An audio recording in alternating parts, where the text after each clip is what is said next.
and Company. I'm going to be keeping you company for the next few hours. You are not going to believe the company. This company. You're going to bankrupt your mama's company? At least I have the radio to keep me company. On 93.5 and 107.5, The Fan.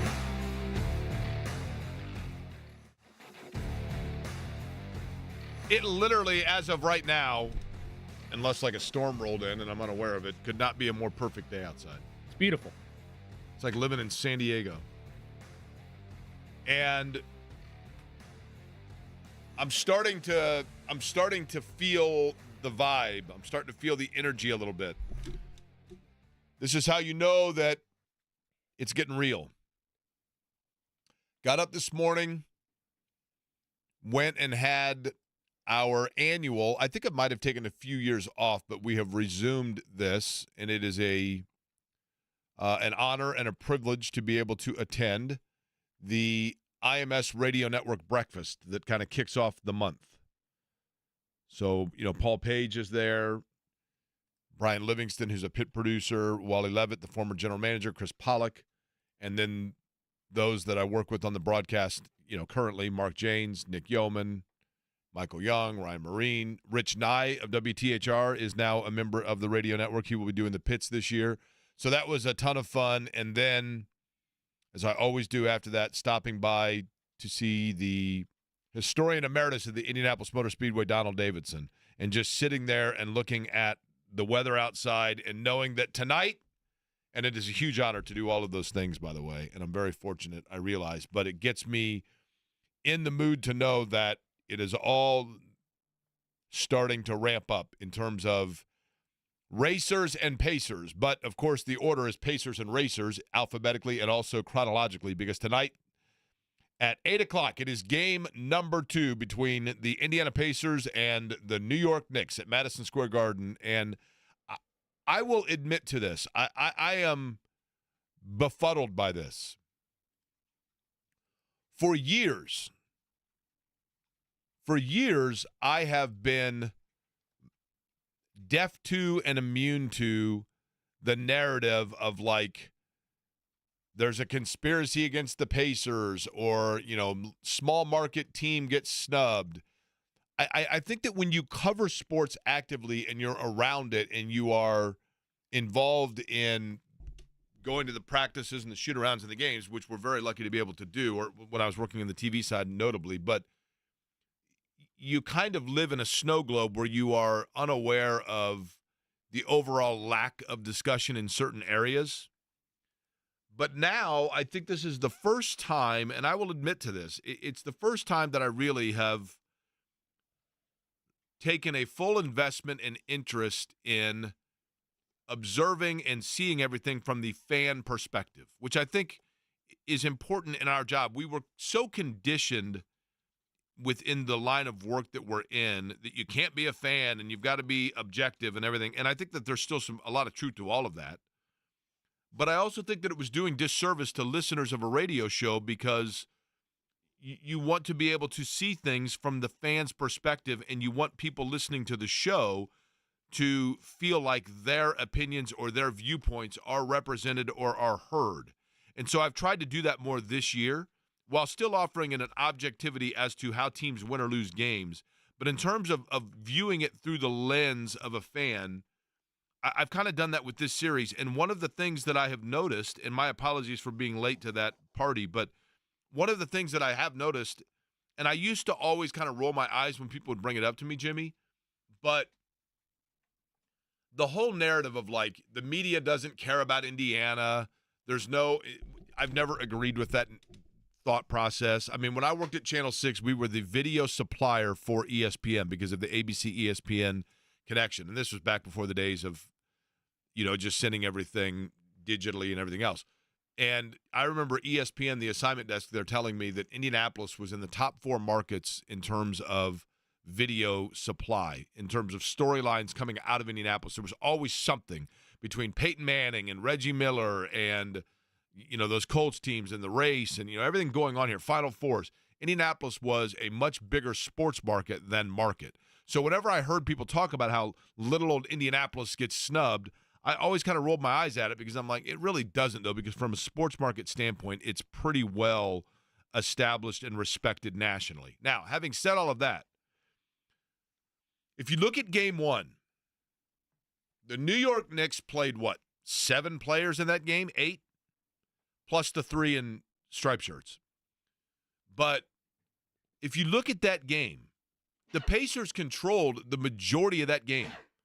Every time they had a 3 to 5 point lead, and every time New York would get it close, Indiana would push back and push it back to 6 to 8, 9 points. And late in the game, as I had kind of given forewarning could happen, New York had a player in Jalen Brunson that was able to take over that game because that's what he does. And they were able to crash the offensive glass late in that game because that's what they do. But even with that, even with the disappointment of it, even with the what could have been of it, even with the questionable calls down the stretch, even with Brunson going for over 40, even for New York hitting timely threes in the fourth quarter, which admittedly is part of their game, but even in doing that, and even with Tyrese Halliburton pulling a total Houdini. Halliburton Houdini is what he's been so far in this series through one game, right? And I don't mean the magician. I mean, I don't know that Houdini was a disappearing act, but you get where I'm going with that. And even with all of that, Indiana had a chance to win that game. So I don't know why, with Mitchell Robinson now we know out for essentially the playoffs with an ankle injury, which depletes New York's players of contribution by essentially 12%. So they lose 12% of their production in terms of minutes played. Even with all of that, people are like, yeah, but I still see the Knicks winning in 5. What? Where is that coming from? Now, a big part of that is going to be how Indiana responds tonight. If the Pacers come out tonight and they play dead and they're flat, then they maybe in fact they are in trouble because they come back down 2-0 and they were not taking advantage of New York's further depletion in terms of their set and their rotation. But Jimmy, like, if you look at what happened in Milwaukee, this team has been resilient. Do you really think that Tyrese Halliburton is going to be that absentee again? No, I don't. There's 2 sides to every series. In this one, obviously, it's Pacers fans and Knicks fans. If you're a Knicks fan, your argument is you think you got the Pacers' best punch. Their bench, which is supposed to dominate this series, did just that. They outscored the Knicks, 46-3, I think it was, in bench points in game number 1. So they have that advantage that went their way. But at the same time, the fatigue factor that was supposed to set in for New York never happened. And so if you're a Knicks fan, you feel like, okay, bench doesn't matter because you're going to get your big 3 of Brunson and Hart and DiVincenzo, and they're just going to go off every night, and it's going to be fine, and you're going to win the series. If you're a Pacers fan, your argument is, of course, heavily involved in the officiating, heavily involved in the disappearing act of Tyrese Halliburton, which I think all 3 of us feel like is not going to continue. Regardless of what we think, it can't continue if they're going to win this series. But additionally, everything went your way in terms of game script. Outside of some unfortunate, but it's just kind of what the Knicks do, offensive rebounds late in that game. But compared to what you did against the Bucks, you kept them off the glass. They only had 8 offensive rebounds. Yes, I know a majority of those came in the second half, but it didn't burn you the way that it could have burned you, the way the Knicks burnt Philadelphia all throughout that series. And on top of it, you were right there despite getting the 40-point performance you expect you'd get from Jalen Brunson, getting the outside 3-point shooting from DiVincenzo, and the timely makes from Josh Hart. All that still happened, and you were right there at the end with a chance to win it, and your superstar did not show up. So both sides should feel good going in, but the idea, and maybe it is just, I don't think it's a bad matchup, but maybe it's a bad game script the way things go for the Pacers, but the idea that this thing is going to be over in 4 or 5, I don't see that viewpoint. I think they're both too good a teams for this not to be a 6 or 7 game series. Jimmy, I feel like Knicks fans, I feel like the fans of the New York Knicks are more realistic about this series than the media. Here's the thing. How many games, Eddie Garrison would know this, okay? Eddie, how many games this year were the Indiana Pacers on national television? Outside of the in-season tournament? Yeah, Correct. let's just say outside of the in-season, just for the sake. I think it was 2. Okay. So 2 games, and then let's be real. The in-season tournament, how many of those games were was it just the semifinals and the two Vegas games that were nationally televised? Or maybe like one of the Boston games that got them there? All three of them were. Okay. So of the 3 in-season tournament games, let's say people didn't really start paying attention until the last one. Maybe 2. We'll go 2 of them. So those 2 plus 2. So there were 4 games this year that the Pacers were on national television. 4, right? So 1 out of every 20 games they played, 5% of their games this year were on national television, okay? So if you're a national writer, you're a writer that writes for a national publication, or even that matter, a New York writer, which are kind of the same thing.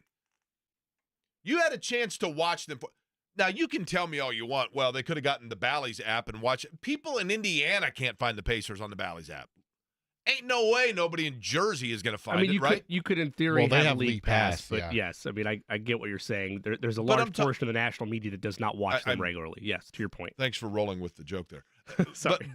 But my point being, I mean, Eddie, do you have League Pass? No. If you did, how many games would you be watching of the Portland Trailblazers? Probably not a lot. Right.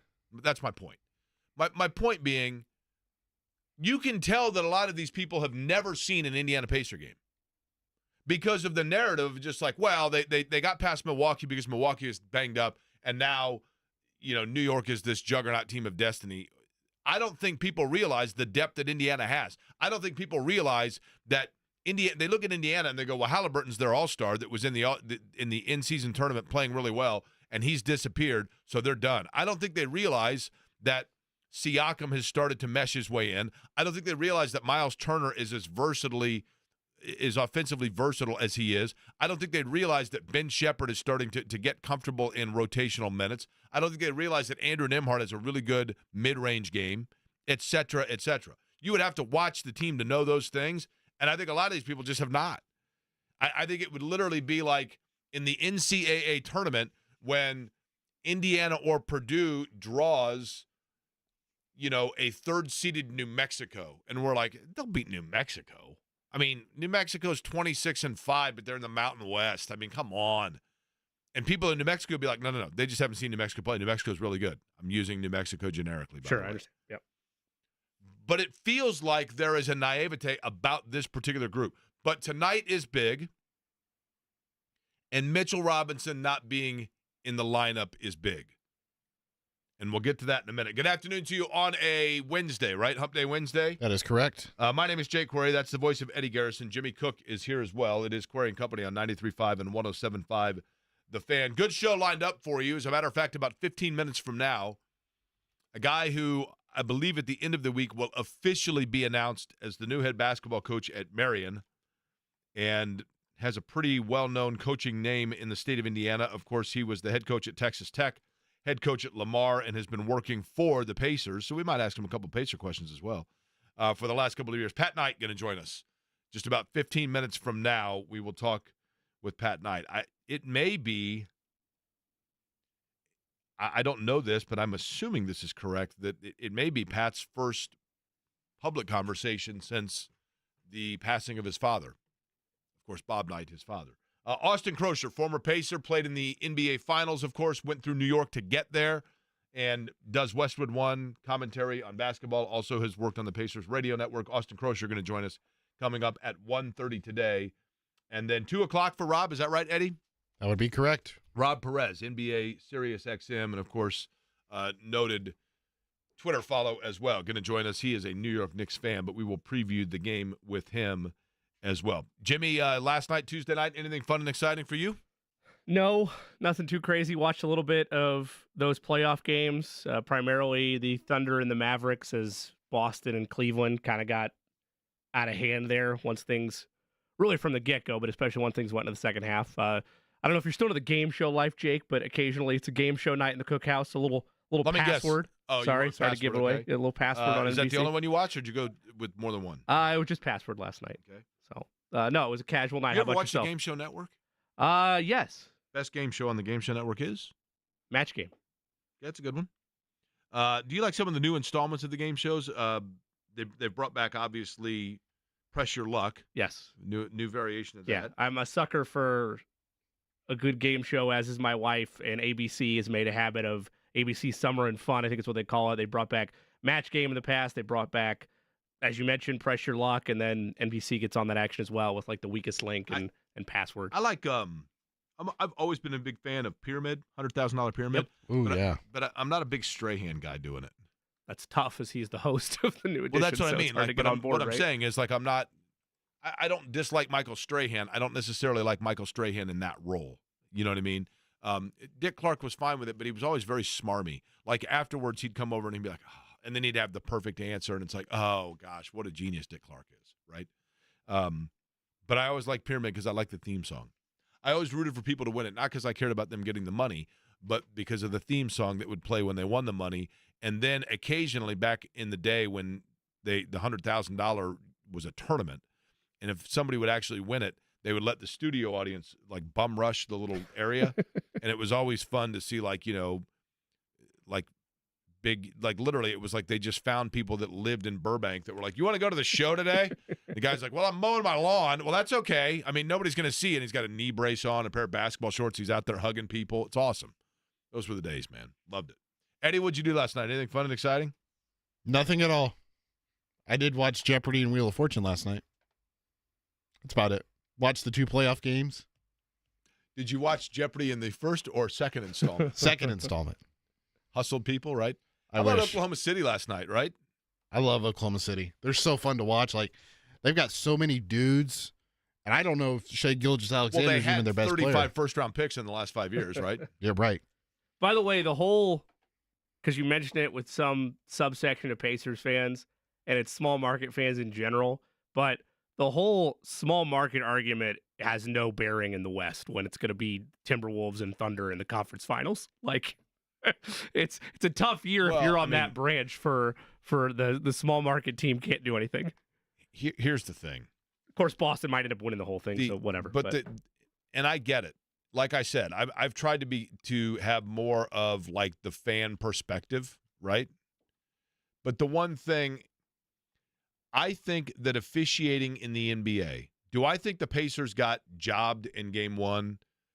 I do, and I don't usually say that, okay? I don't usually say that, but yes, they got a raw deal.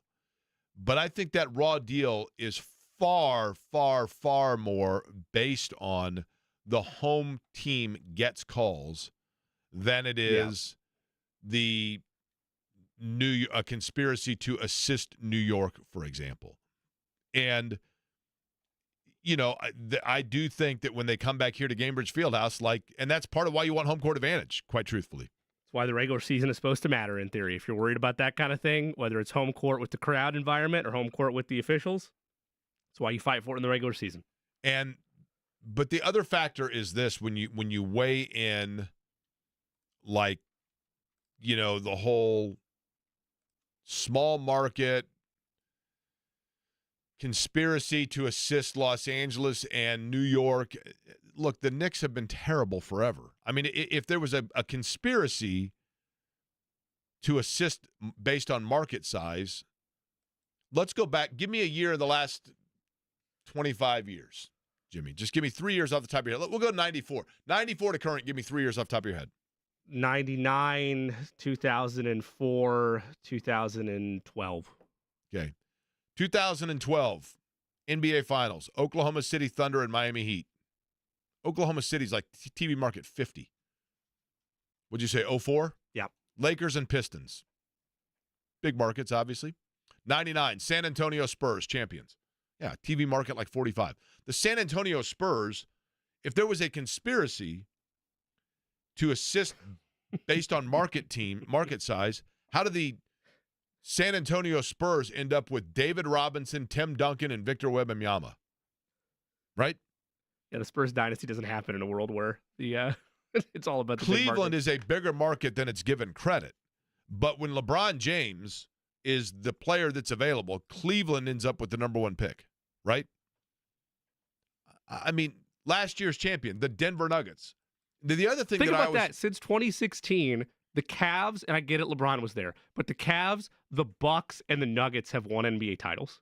Like, yes, you've had a Warriors and an LA championship mixed in there, here and there as well, but like that's, and obviously Golden State won more than just the one, but you've had 3 by definition, small market teams hoist the Larry O'Brien Trophy. Correct. The other thing that always has befuddled me about pro sports in general is what exactly defines a small market. Like, I've heard people say, they're like, it's great when the Seahawks get to the Super Bowl to see a small market team. And I'm like, it's TV market like 14. What defines small market? The NFL. I always got a kick out of, like, when the Colts were needing a new stadium and Bill Polian said, we're just at a huge disadvantage because of our market size. Really? Because Green Bay is like the most dominant team consistently. Not dominant, but I mean, they're amongst the biggest followed and most consistent franchises in pro sports. I've always considered it California, New York, Texas, like some of the Upper East Coast, Boston, and then Miami. Like, San Antonio? So I get that. That's tough. But in terms of locale, where they're at, like where the bigger markets are at, that's where I've always defined it. Well, sure, there's probably teams within the state that don't fit that mold, but generally, that's what I've always grown up thinking. I just get a kick out of like how much when people talk about small market conspiracies against them, how much the goalposts move based on, you know what I mean? Right. I mean, I'm sure there are people out there that are like I said, see Denver, small market team. Denver's like 3 million people. Everybody and their brothers moving to Denver. Somebody right now driving their car, listening to my voice in Indianapolis, Indiana, I guarantee you they've got at least 2 high school classmates in the last 5 years that have moved to Denver. Like everybody moves to Denver. It's surprising Eddie hasn't. Right, Eddie? I did love Denver when I went out there last year. Was fantastic. Uh-huh. That's right. For many, many reasons. Uh-huh. I'm just saying, Are you excited for the game tonight?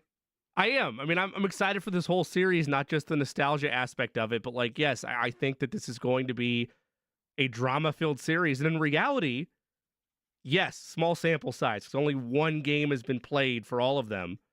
This is the most competitive of them all. The others have basically been blowouts.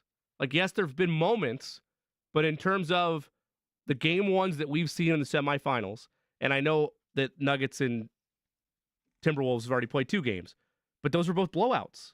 They were both dominant wins by the Timberwolves. This is the series. This is the series that, when you look at it, from the matchups, from the drama, from star power that's involved, that also is matched with competitive down-to-the-wire level. It's what New York went through against Philadelphia last series. The Pacers had their fair share of close games against the Bucks as well, but yes, there's a sense of real tension and opportunity for this to be a highly competitive series that, yes, the Pacers can still win, but Jake, it's one thing to talk about the 90s and talk about the meeting year after year after year, and Pacers-Knicks, second go-round here. I know they played in 2013, but second go-round of it feeling like it matters still has years to go before it touches the 90s. That said, it could have been a laugher in game 1, or it could have been, a 20-point win one way or the other. That's not how these teams are designed. This is designed, I think, to be a highly competitive, however many games it goes, series that goes down to the wire. And so I think nationally, there's people that are really excited about this game too. But I'm most excited about going into tonight, the response from Tyrese Halliburton. Because, sure, he's clearly still hampered by something, whether it's the back, whether it's post-recovery from the hamstring, whatever you want to say. He's clearly still hampered by it, but he's still out there, and he's still playing 35, 36 minutes a night. And you could tell from his comments yesterday to the media that he knows what happened in game 1 is unacceptable, and he has to adjust. I want to see what that looks like. That's what I'm most excited about. That, and can anybody stop Jalen Brunson? Or he's just going to walk for 40 That's it. for every game left in the playoffs? I mean, he's taking 30 shots a game, so it's like, this was, even those first 2 games when he struggled in Philly, like he was still getting up 30 shots. The problem is you can't put him on the free throw line for 2 reasons. Number one, because he hits free throws, and number 2, because that allows shooters to get in rhythm. Yeah. I'm not saying he's necessarily a shooter, but a guy that if Brunson, the problem that Indiana had in game 1 was at periods where if Brunson's shot isn't going and then you let him get to the line, it's just like when you're playing horse in the driveway with your buddy. And you're missing a bunch of shots, so you just go in and you shoot a free throw or you shoot a layup to get yourself back in rhythm. That's what they cannot afford to allow him to do. And he is as good as anybody at putting himself in position to do that, and they are as good as anybody at getting him in that position. I mean, that's the challenge with all of it. Listen, the Knicks are a tiger by the tail because of Jalen Brunson, period, right? But Indiana's got to try to wear them down. And then the problem the Pacers did not take advantage of in game number one is having depth and having the bench is only to your advantage if you're using it to wear teams down and taking advantage of it in the fourth quarter. And in the last 3 minutes of that game, the mental and physical mistakes that a team makes when they're fatigued were committed by the team that's deeper, not the one that's only using 7 guys. And that's the problem. You have to take care of those little things. You've got to be active. You've got to crash the defensive glass, and you've got to be aware of second chance opportunities and not have the mental mistakes of the turnovers late in the game and the breakdowns and the clock and everything else that Indiana had in the last 3 minutes of game one. True. The officials did not help, Jake. I understand. Aaron Nesmith, that was a huge swing. Game's tied inside of a minute. Makes a deflected pass. You go the other way. You score. You're up 2 now. Now they're on their heels. No, instead it goes the other way. They hit a 3, and you're in trouble. I get it all. Brunson was on the bench to start the fourth quarter, and I mentioned it on Twitter at the time. You need to make that lead as big as possible because you know he's coming and because you know that the officials could decide a game. Regardless if it goes your way or goes the Knicks' way, that lead has to be as big as it could have been, and they didn't get it to a margin that was palatable enough to extend it once Brunson came back, and they made too many mistakes you mentioned down the stretch. That said, nothing when you look at the Pacers appears to be unfixable unless Tyrese Halliburton is going to be a 6 or 10 shot a night guy and performing at a highly inefficient level. If that does not fix itself, the rest of it ultimately doesn't matter. Pat Knight will be named soon as the new head basketball coach at Marian University. Of course, extensive time at Indiana University throughout minor league basketball, now a scout for the Indiana Pacers and a Division I head coach on his resume at Texas Tech and Lamar. And he's going to add to his resume as well, not just with that, but by putting down he was a guest on Query & Company because he's our next one. Are you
Seemingly, it was the perfect fit when the Marion Knights were looking for a head basketball coach. It just dawned on me that they turned to a Knight indeed.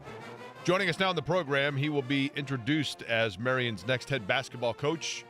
Of course, no stranger to the state of Indiana. His name synonymous with the state and a vast career in basketball in various capacities. And Pat Knight joins us on the program. Pat, how are you? I'm good. How you doing?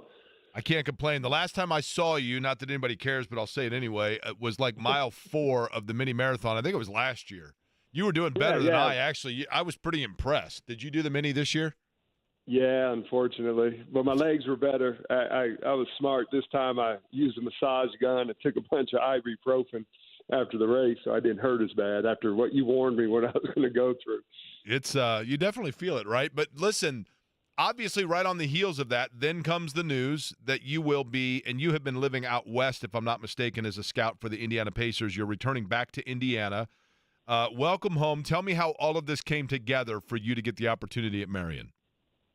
Well, it was kind of Steve and I, Steve was coming down to check on my dad when, especially towards the end before he passed away. And so, he always tells me about his university and everything. And, and I never really been on Marion's campus, but we just started talking about coaching and everything. And, he's done a great job, selecting coaches. He's had a lot of coaches move on to bigger schools and have won a lot of games for him there. And we're just talking in general. And I just mentioned to him that, hey, if your job ever opened up, that's a situation because, nowadays with the NIL and how it's just really gotten out of hand at Division I just told him, I was like, I was never really pleased with how my career ended. But for me, with my dad's illness and everything, I just couldn't get back into it. And the scouting was perfect. I got to spend a lot of time with my dad while he knew who I was. And then as it got worse, was able to help be a caregiver. And then I was there, until the end. And you couldn't, I never would have been able to do that if I was coaching. And so it really just talking to Steve, like, hey, if the job ever opens up, I'd have an interest. And he really didn't believe me, why would you want to go to small school like that? Because everywhere I've been. And to me, it's just the purest form left. You're dealing with student athletes, not guns for hire. And to me, it's nothing anymore, I'm 53 about money or, esteem or any of that BS, exposure. I just want to coach. And I've never been able to build a program, always had the rug pulled out from underneath me. So I've actually been pretty pissed off for about 10 years about how things ended, to be honest. And it's just the last go around, for me to honor my dad in the right way. So it's pretty simple, those two things. Pat, with that, and Steve, by the way, is Steve Downing, the athletic director at Marion University, who, of course, was a great player for Bob Knight and loyal lieutenant, I guess you'd say, right? Because he served as an associate athletic director both at Indiana and at Texas Tech under Bob Knight, and when you were there as well, Pat. For you personally, you touched on it, so I wanted to go a little further with that. Your dad is obviously one of the central figures in the history of college basketball, and I know what that means to you. I mean, that goes without saying.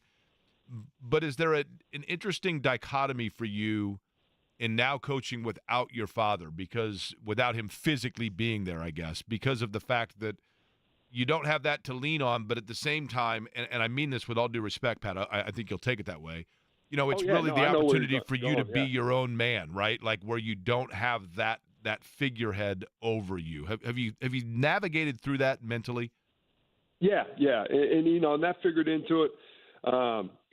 And now I'm on my own, and and we'll do things where I see fit, and what I've learned these 10 years being in the NBA. But the good thing was when he was alive and I was coaching, he wasn't too involved. He kind of let me make my own mistakes and everything, which was good, but it will be different. And, no longer there'll be those calls, because I talk to him after every game, either the night of or the next morning. And, I'll miss those calls, but there won't be any more where you're kind of scared to call him because you didn't play well. Like you say, you'll miss most of those calls, right? Yeah. So it's like, most of them, I'm going to miss, but then there were some, and he was great about it because, he tried to help you and everything.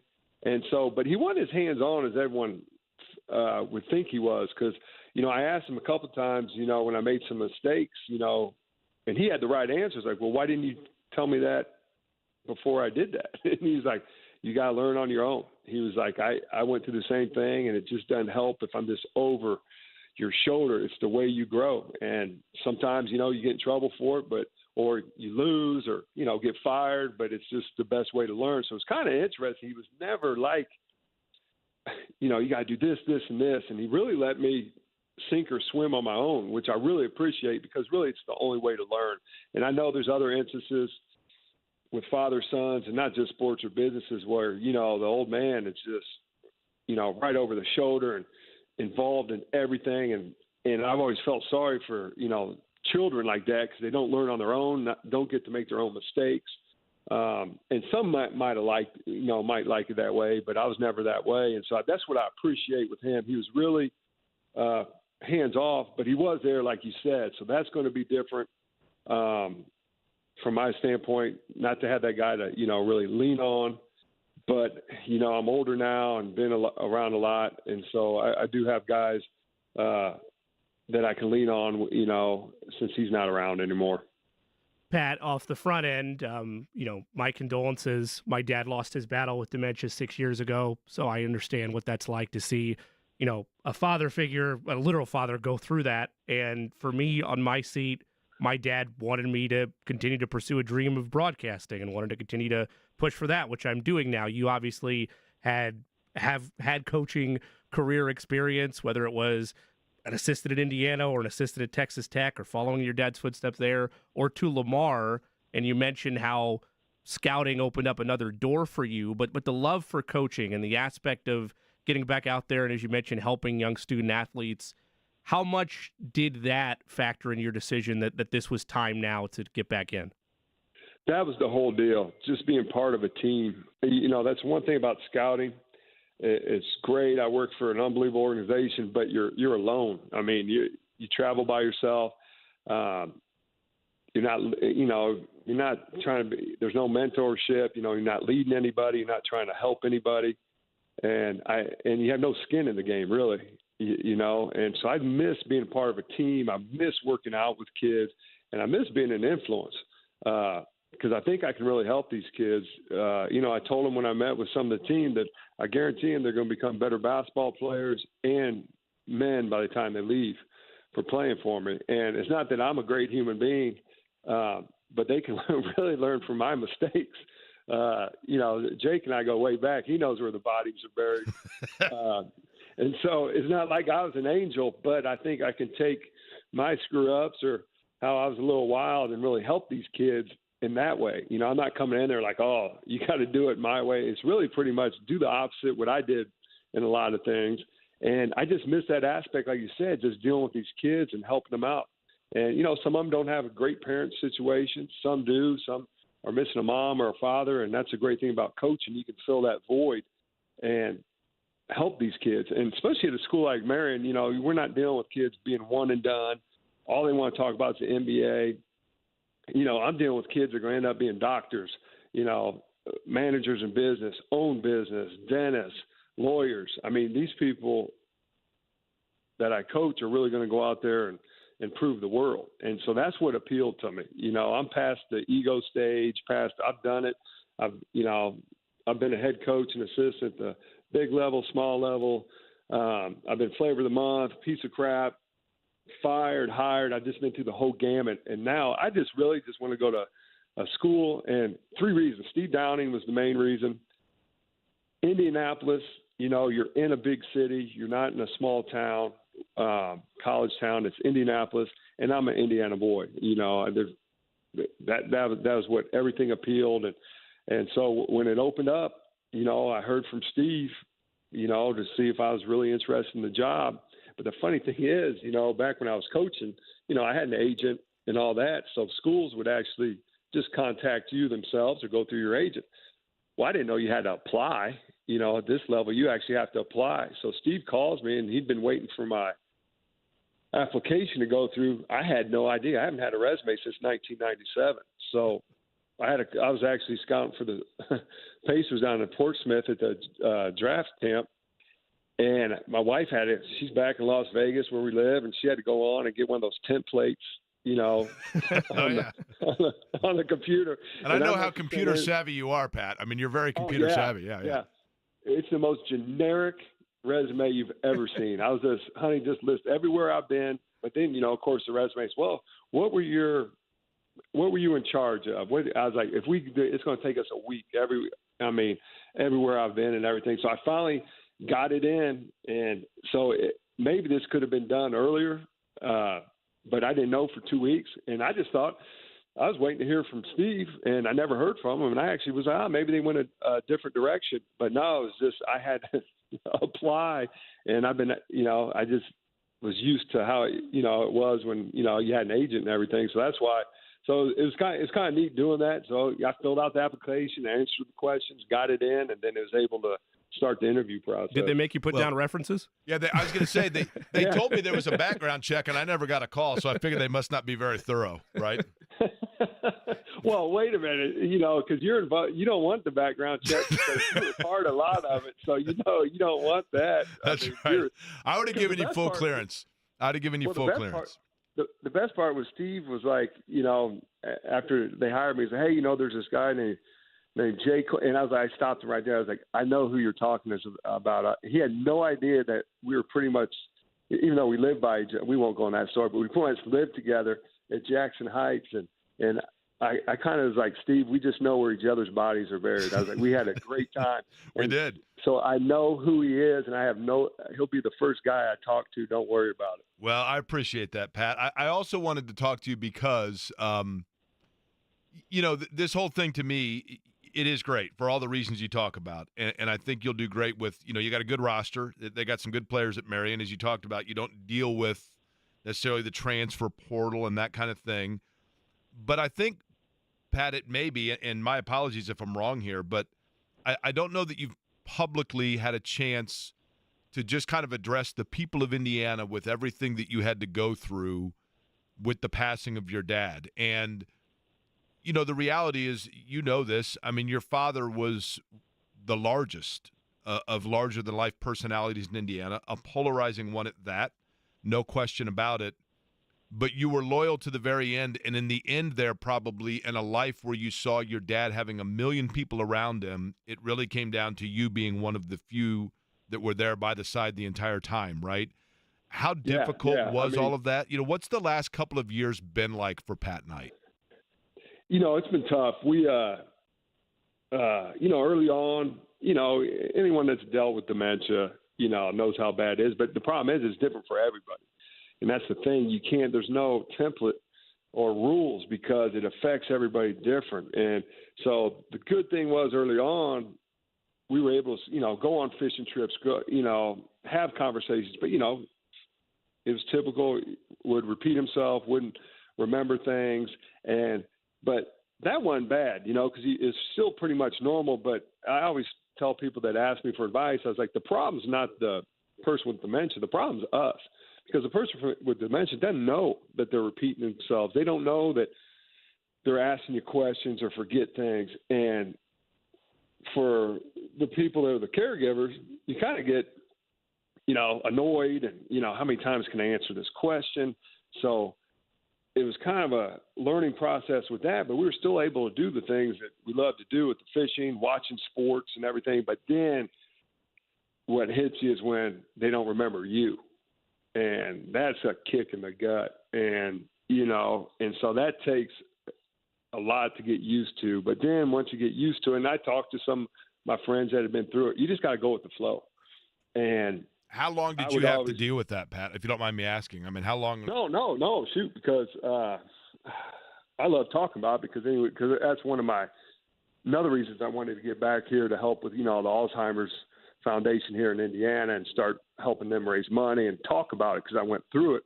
I would say probably the last 3 years when COVID hit, I made sure I called them all the time and would check on them. And then when COVID hit, his wife called me, and it's right when the flight restrictions lifted up. So 6-7 months into COVID, and we had a talk about he's starting to forget who we are, and we figured we'd be the last ones. His wife, myself, and he loved my wife, and we really thought she may be the last one he remembered. And so we always knew in the back of our mind when he started forgetting us three, that's going to start being the spiral to the end. And so during the COVID deal, when the flight deal opened up, she gave me a call and said, hey, if you could start coming more because he's starting to forget who we are, asking me, do I have a son, that kind of deal. So I started coming to Indiana once a month, for a few days to a week. And then I ended up coming so much, I just got an apartment, which I still have now, in downtown. And so it was just a decline. Every time I could tell if I'd been away with the memory. And then physically. And then what really hurt was we had to stop fishing probably 2 years ago. He just couldn't, physically get around as well on a boat and everything. And so then it was at home and just watching him, the guy was your idol and you played for, the man's man just kind of whittle away. It's tough. When he went back to Assembly Hall, Pat, do you think, did he have a full appreciation for what people were able to shower him with in that moment? It was wild. He was on that day, and we were worried because, I discussed it. We had like a little board in place, Quinn Buckner, Scott May, Scott Dolson, myself, Bob Hamill, to kind of keep things going. And so we told everybody about the situation with the dementia. Don't go see him, more than one person at a time, so he doesn't get confused. And we laid out ground rules, to make it easier for him. And so it was unbelievable. He walked into that place, and the first thing they wanted him to do was to go talk to the team right away. And so Randy Whitman and I went with him, and we were a little nervous because you don't know. The disease is just awful. You don't know if it's a good day, bad day. And it was wild. Archie did a great job introducing them, and Coach gets right up there in front, and it was like something clicked. I mean, Randy Whitman and I got goosebumps. It was like he was in front of our teams. I mean, didn't miss a beat. I mean, talking about the offense, the defense. He's pointing out kids, knew their names. I mean, it was unbelievable. And so we got past that, and then we had a nice area set up for him where the guys could approach him, individually. I mean, he was talking to the players about their parents and recruiting them, and then going out on the court was amazing. I mean, it was like something clicked that day, and he got emotional with the fans, talked about, this is why he coached here. He told me because of these people when we got done. And the funny thing was, so Vital came to visit him the day before, and Mr. Vital said, hey, Pat, is there any way, you could bring him over so, I could shake his hand and everything. And so if you watch the video, Coach looks like he's mad at Vital. So everybody's like, oh, no, it's Alzheimer's. He was mad at Vital. No, it's great. So I'm leading him around, and he kept asking me, he's like, am I doing good? Am I addressing all the fans and everything? I was like, Dad, we got to go see your buddy Vital. Typical coach, well, what the hell do I got to do that for? I was like, he just wants, to congratulate you in this moment. He's like, well, what do I do? And I was like, just F with him, like you always do. And so when he gets over there, if you watch the video, Vital kind of grabs him, and Coach gives him a stern look, don't you touch me. And then he gets the crowd right up. And right when he turned around, he winked at me. He's like, how was that? I was like, perfect. And so then we get done, and no one knows this. So we get done. He's back there, and he's holding court now with a big group of players. Donald Trump calls him. And he has my wife actually answer the phone because, he didn't know the number. But my wife's actually from D.C., and she knows the numbers like this can't be. And so she answered it, and it wasn't a secretary. It wasn't anybody. it was just President Trump. And my wife answered it and was shocked. She's like, "Yeah, excuse me, is Coach Knight there?" My wife's like, "Yeah, man, he's calling. Oh, this is the president." Coach talked to him for like 20 minutes and actually handed me the phone, and I got to talk to him, and he was just talking about, great American my dad is, and just what a great moment for our family. And so he talked to the president for a half hour, and then after that was all done, we actually brought him up to Indianapolis, and he and Gene Katie got introduced at halftime and awarded. And so the day was just unbelievable, you're kind of worried, like what kind of day it was. He was on. And I wish I could explain it, but anybody that's dealt with the disease, you can't. But I mean, he felt the warmth of the fans and, the past players, and, I was able to talk about it, and just like, it was like something clicked in his brain. And, this is why I loved coaching here is, the fans. And Pat, what would you say to those fans? I don't know that you've had the chance since his passing, with everything that happened, all of the articles, all of it. What would you say to the people of Indiana since the passing of your dad? Oh, just thank you. They were just unbelievable. Even, the thing I appreciated most was the media, not just in Indiana, but just overall, because, he's no angel. I mean, we know that. That's also what made him great. So I really appreciated that, just the love from the fans and the support here in Indiana, but the media too. They covered the good and the bad. And then in the end, it's pretty much, hey, the good outweighed the bad. That's because, you get kind of worried, they're just going to talk about the bad stuff. But I thought not just the people in Indiana and the media in Indiana, just nationwide, for the way they handled it and the respect they showed them, was amazing. And then, my phone, I don't know, I can't count the texts of support, not just from friends and family and teammates, but people I just didn't know. So to me, it's just a huge thank you. And that's one of the reasons, like, I would not have taken another job if it wasn't in the state of Indiana. That made me want to come back even more. And I probably screwed up. I probably should have waited in my coaching career and taken a job back here in the state, just because how great the people are, and towards not just my family, but just the game of basketball. So that played in it, just how everybody in the state was. And it's kind of a way for me to kind of repay them, come back. And, it's going to be a team that's reminiscent of the way he played with the motion offense and the defense and everything. And it's also a way for me to give back to them, because I'm the last one. You got people there, of course, that played for him or coached with him, but there's only one that's been a player, an assistant, and his son. And so to me, it's also a way for me to give back to the great people here that respect this game. Well, Pat, welcome home. Congratulations. We look forward to it at Marion. I'm going to pester you to come back on the program, but I appreciate the candor today. I'll come all the time, whatever you guys want, man. And we can talk about whatever. We don't just have to talk about Marion or basketball. So shoot. We'll talk about Elvis and flying squirrels, baby. Hey, well, you love this. I got an Elvis room in Vegas, and my wife said, no way in hell now. So I got to get rid of and put it in storage. We're not having an Elvis room in Indianapolis. I still have the Buddha, but I'll tell that story on the other side of the break. Pat, we appreciate it. Welcome home. We'll talk soon, all right? All right, guys. Take care. I appreciate it. Pat Knight, the new head basketball coach at Marion. Eddie has been swinging from the chandeliers that we got to get to break. We'll do that. Austin Croshere, bottom of the hour. Everyone knows that soaking in Epsom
I'll elaborate on what I meant by the flying squirrel with Pat Knight, by the way, because it is a pretty good story, but we were up against it, obviously. Truly appreciate Pat's candor there, and I will read some of the messages that we've got from listeners that I think appreciated that as well. Austin Croshere joins us just about 24 minutes from now. Pacers Knicks, we will preview that as we continue and roll along here on a Hump Day Wednesday on 93.5 and 107.5 The Fan. Hey, it's Big Joe for Absolute Comfort, your trusted independent.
So, just to give the background, maybe I mean, I'm under the assumption probably most people would not have cared beforehand, but I've referenced this before. But when I went to Indiana, I grew up in Indiana, and as you guys know, to grow up in Indiana, especially to be born in 1972, and to be 3.5 years old when Indiana's undefeated. 8.5 years old when they win a national title, 8th grade when they win a third national title under Bob Knight. I mean, I was the most zealot of IU fans on the planet, and the whole state was. I mean, it was very divided, Indiana-Purdue for sure, but those that were Indiana fans, I mean, it was just an unbelievable loyalty and passion. And that was, of course, Bob Knight, the figurehead and the epicenter of all of that. And when I went to college, I went to the University of Kansas, and I was terribly homesick, a huge part of that being because of my lifelong obsession and passion for Indiana University. And that's probably where I should have gone to school from the get-go, but academically, Jimmy, it would have been a challenge for me to get accepted to Indiana. I was I quote, didn't apply myself. So I ultimately ended up transferring to Bloomington, and my buddy Marcus Walton and I got an apartment in Bloomington, and literally the first day that we moved in, we're like, well, I guess we'll go next door and meet the neighbors. And as I've told you before, I knocked on the door, and Pat Knight answered the door. And Pat Knight was living with Ryan Carr, who is now with the Pacers. And our apartments were like Jerry and Kramer on Seinfeld. I mean, he's right. We basically lived together. We were back and forth all the time.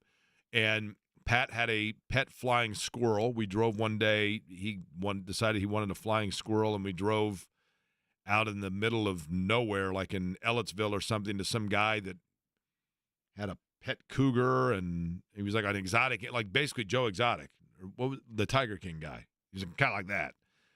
And Pat had a flying squirrel, and yeah, I mean, there were hijinks, but they were all pretty innocuous. But I will tell you this. It always amazed me because every once in a while I would remind myself, I'm like, wait a minute, his dad is Bob Knight. And it was always interesting to me because Pat, when he would talk about his dad in a familial standpoint, it was dad. But whenever it was basketball related, it was coach. Or if there were other players involved in the story, he would say coach. But if it was just a story about family vacations or whatever, it was dad. And the one thing that I always appreciated was that Pat Knight, who was essentially royalty in the state of Indiana because his dad was Bob Knight, was the most normal and loyal college buddy you could ask for. He had fun with the rest of us. He got us tickets to games. He looked, he was as loyal. I mean, he was just loyal. That's the best way to say it. And he and Ryan Carr are basically like brothers today because I think there's a lesson in loyalty and friendship to be had there. And that's why I think, like he said, did it end well in Lamar? No. Was the record what he probably wanted? No. But will Marion benefit from Pat Knight's ability to, I can tell you this, I have no idea how good an in-game adjuster he is. I have no idea how good he is at scouting the other team's tapes. I have no idea.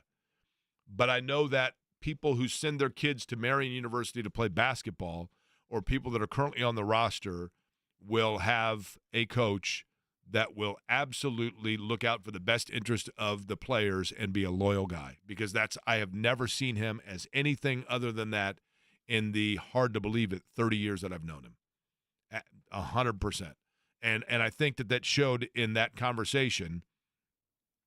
And I totally, Jimmy, appreciate and respect Pat Knight's honesty and candor in talking about the medical journey of his father that I don't think really has been that public until that moment.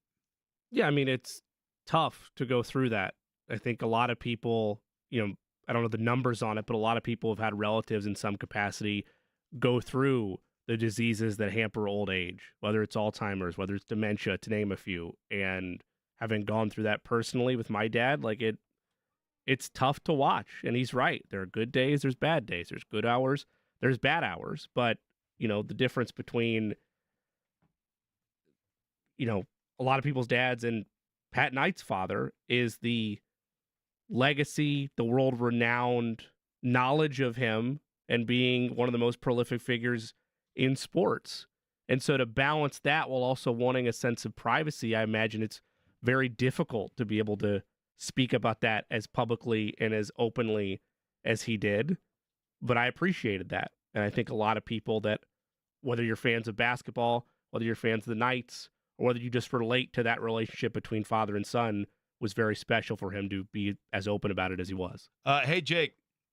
I was sitting in my car and had tears running down my face while Pat was talking because I've had grandparents who have been affected, and my mother worked 20 years on an Alzheimer's nursing unit. What a saint there, right? My 92-year-old father is now starting to show signs. Thanks for allowing him your forum to tell the story. I have seen those clarity moments, and they are way too short but way too special to ever forget, and you could absolutely hear that in Pat's voice. I would agree with that. Again, I can't just imagine appreciated the honesty. I can't imagine trying to balance that during COVID because it took an entire army of my siblings, my sisters Kathy, Joan, and Vicky, and my brothers Bob, Rich, and Tim. People visiting him all the time. There were serious visiting restrictions during the pandemic for nursing homes, for hospitals. I can't imagine trying to balance that with that level of isolation and what that disease can do to people. I can't imagine. And how I would difficult imagine, that was. Jimmy, that when you have a loved one going through that, you want nothing other than to be able to have them accompanied by people they know, right? Yeah. Which becomes, I guess, a smaller and smaller list.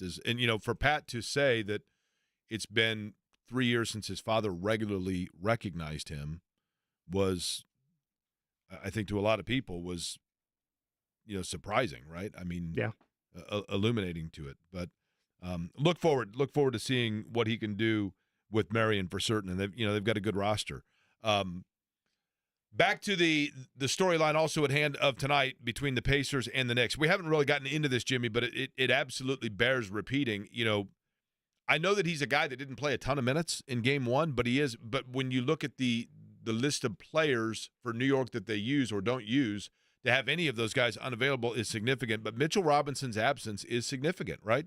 You're suddenly asking further down the bench, like a Precious Achiuwa, for example, who has had mixed minutes here and there when other Knicks have been in foul trouble, to play a far bigger role. Like, the Knicks are going to be what they are, which is a team that, without Julius Randle, now without Mitchell Robinson, is very shorthanded on their bench. They don't play that style of anybody 1 through 10 can make an impact on a game. They're going to rely on their scorers, their starters, and they're going to play them 40-plus minutes a night. But yes, there's going to be inherent need for breathers, for breaks, whether it's just because of the pace of the basketball game that the Pacers want to play at, whether it's because of foul trouble. Depth is needed to be able to alleviate certain obstacles that occur over the course of the game. So naturally, when you take one piece off the board, a piece that in Mitchell Robinson played 12 minutes in game 1, has minutes have fluctuated depending on need throughout these playoffs, I don't envision it necessarily as a full expansion of their bench, like adding Diakite in there. I think it winds up being increased minutes for Precious Achiuwa, and at that point, increased minutes as a whole for players you might not want to. Like Hartenstein only played 36 minutes last game. Granted, he had 4 fouls, never really was out fully because of that, but if that's a situation where Hartenstein gets in foul trouble and he has 3 early fouls in the first half, now all of a sudden you're having to go perhaps deeper than you'd want to, or you're having to roll the dice and have Hartenstein play out there. So yes, when you're operating with a thin bench, Jake, the dynamic is going to change.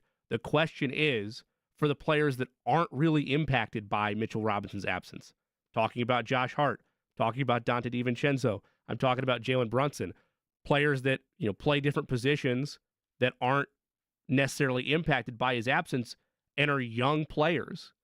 They have shown throughout now 2 consecutive games they're going to give you 40 plus.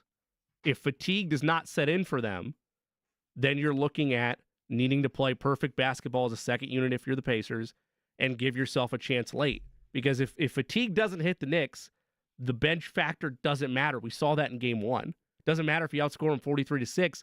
If high efficiency at 40-plus minutes a night is still there for Brunson, for DiVincenzo, for Hart, you're going to have to fine-tune somewhere else besides your bench advantage. That starts with Tyrese Halliburton. Doesn't it feel like, though, Jimmy, we keep waiting for the fatigue to become a factor, and there's part of me that thinks it's the middle of May.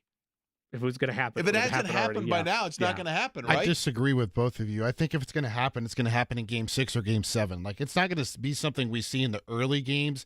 I think if the series goes deeper. I understand, but why didn't it happen in Game 6 against Philly? Because Philly plays the same sort of style as New York. They want to play possession by That's possession. fair. They don't want to run it up and down the floor like Indiana. And if Indiana's able to dictate pace and they can run up and down the floor like they did in the first half, I think that'll wear down New York as the series goes along. The way it gets undercut, though, in the key part of your equation, Eddie, I don't necessarily disagree with you. That's what you're banking on if you're the Pacers.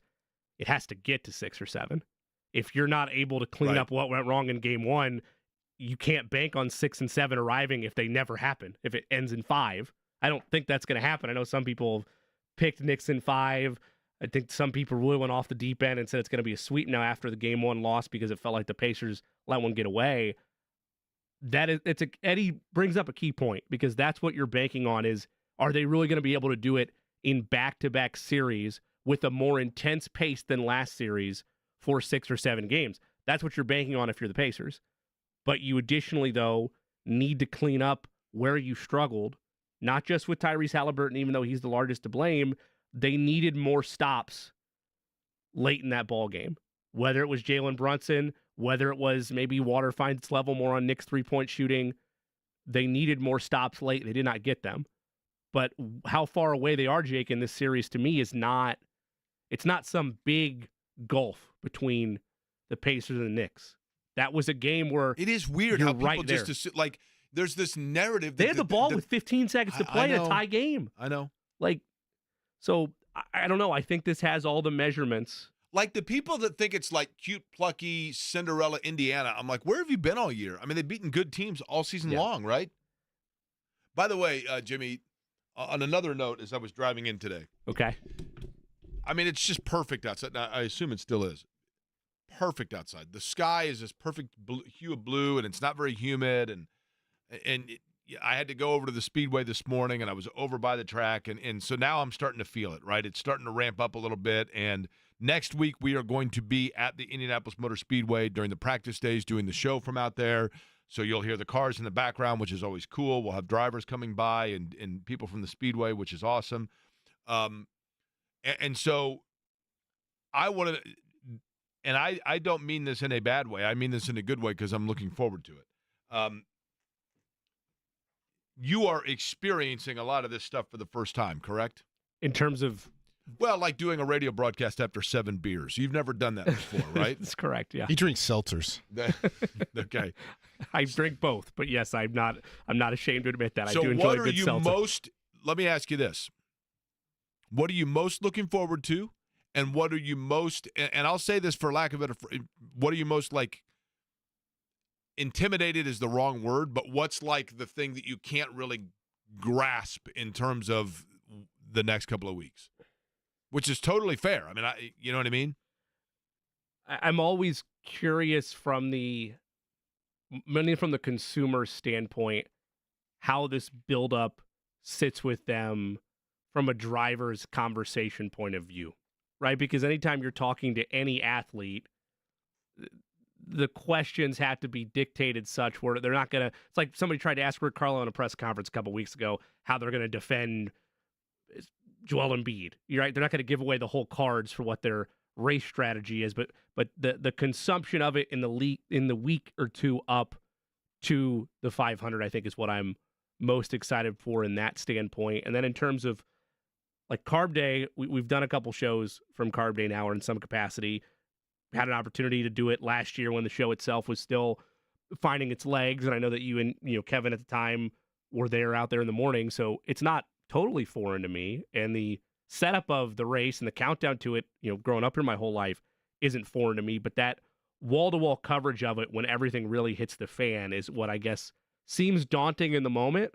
But once we get out there, I feel like that's the greatest. Yeah, we're gonna be gangbusters once we get there. Well, I mean, we'll be sitting there, and like the Dairy Association will come by and drop us off some milkshakes, and then we'll have a second milkshake, and before you know it, you're eating a third one. You're like, I can get used to this, right? Exactly. There's just always people walking around dropping stuff off, and stuff going on, and buzz of activity, and then then Fast Friday rolls around, and then everybody's like, hey, I think I'm coming out Friday. You going to be out there? And I'm like, I've been out here all week. Where have you been? Eddie, are you going out at all? I will try to go out there as much as I can, yes. What about yourself? You ever produced a show after 7 beers? No. I can't be behind the board intoxicated. Or inebriated is a better word I should say. Well, we'll bring in some watermelon gummies. How's that? I think I am taking Carb Day off. Gummies? Yeah. What's that? I think I am taking Carb Day off, so I may stop by and say hello. So you're going to be off on Carb Day, so you're going to come and just hang out? I will be watching the cars go fast around the track. I will hang out with you and Jimmy a little bit. Carb Day's the best. Carb Day, I love everything about it, man. And Carb Day gets so sloppy, it's just the best. It's so funny because, like, you could be in, the grandstands or whatever, and you'd be out of beer, and you're like, hey, you got a beer? Yeah, here you go. Oh, are you kidding me? One of the great traditions of the Indianapolis Motor Speedway, and I think I first witnessed it when I was like 9, was the first time that I was literally, my parents, the first year that I went to the race, I sat in the paddock, which is, the main straightaway, and we were walking in, and the guy in front of us had a styrofoam cooler that, of course, broke.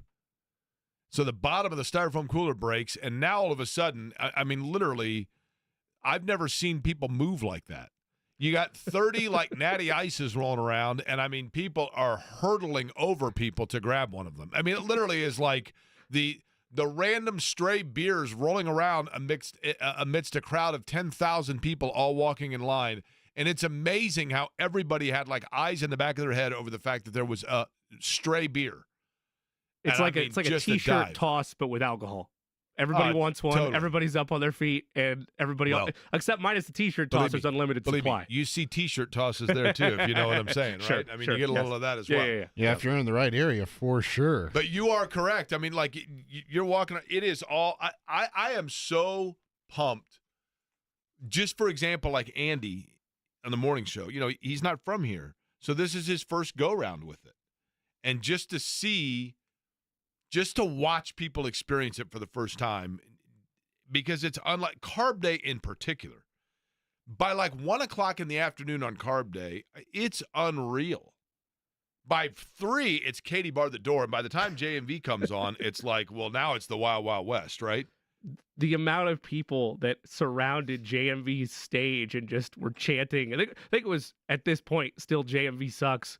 Like last year alone, when everybody starts to come out of the woodwork and be there for the ride to close things out on Carb Day, it is the best. I will say, I feel not bad. Bad's not the right word.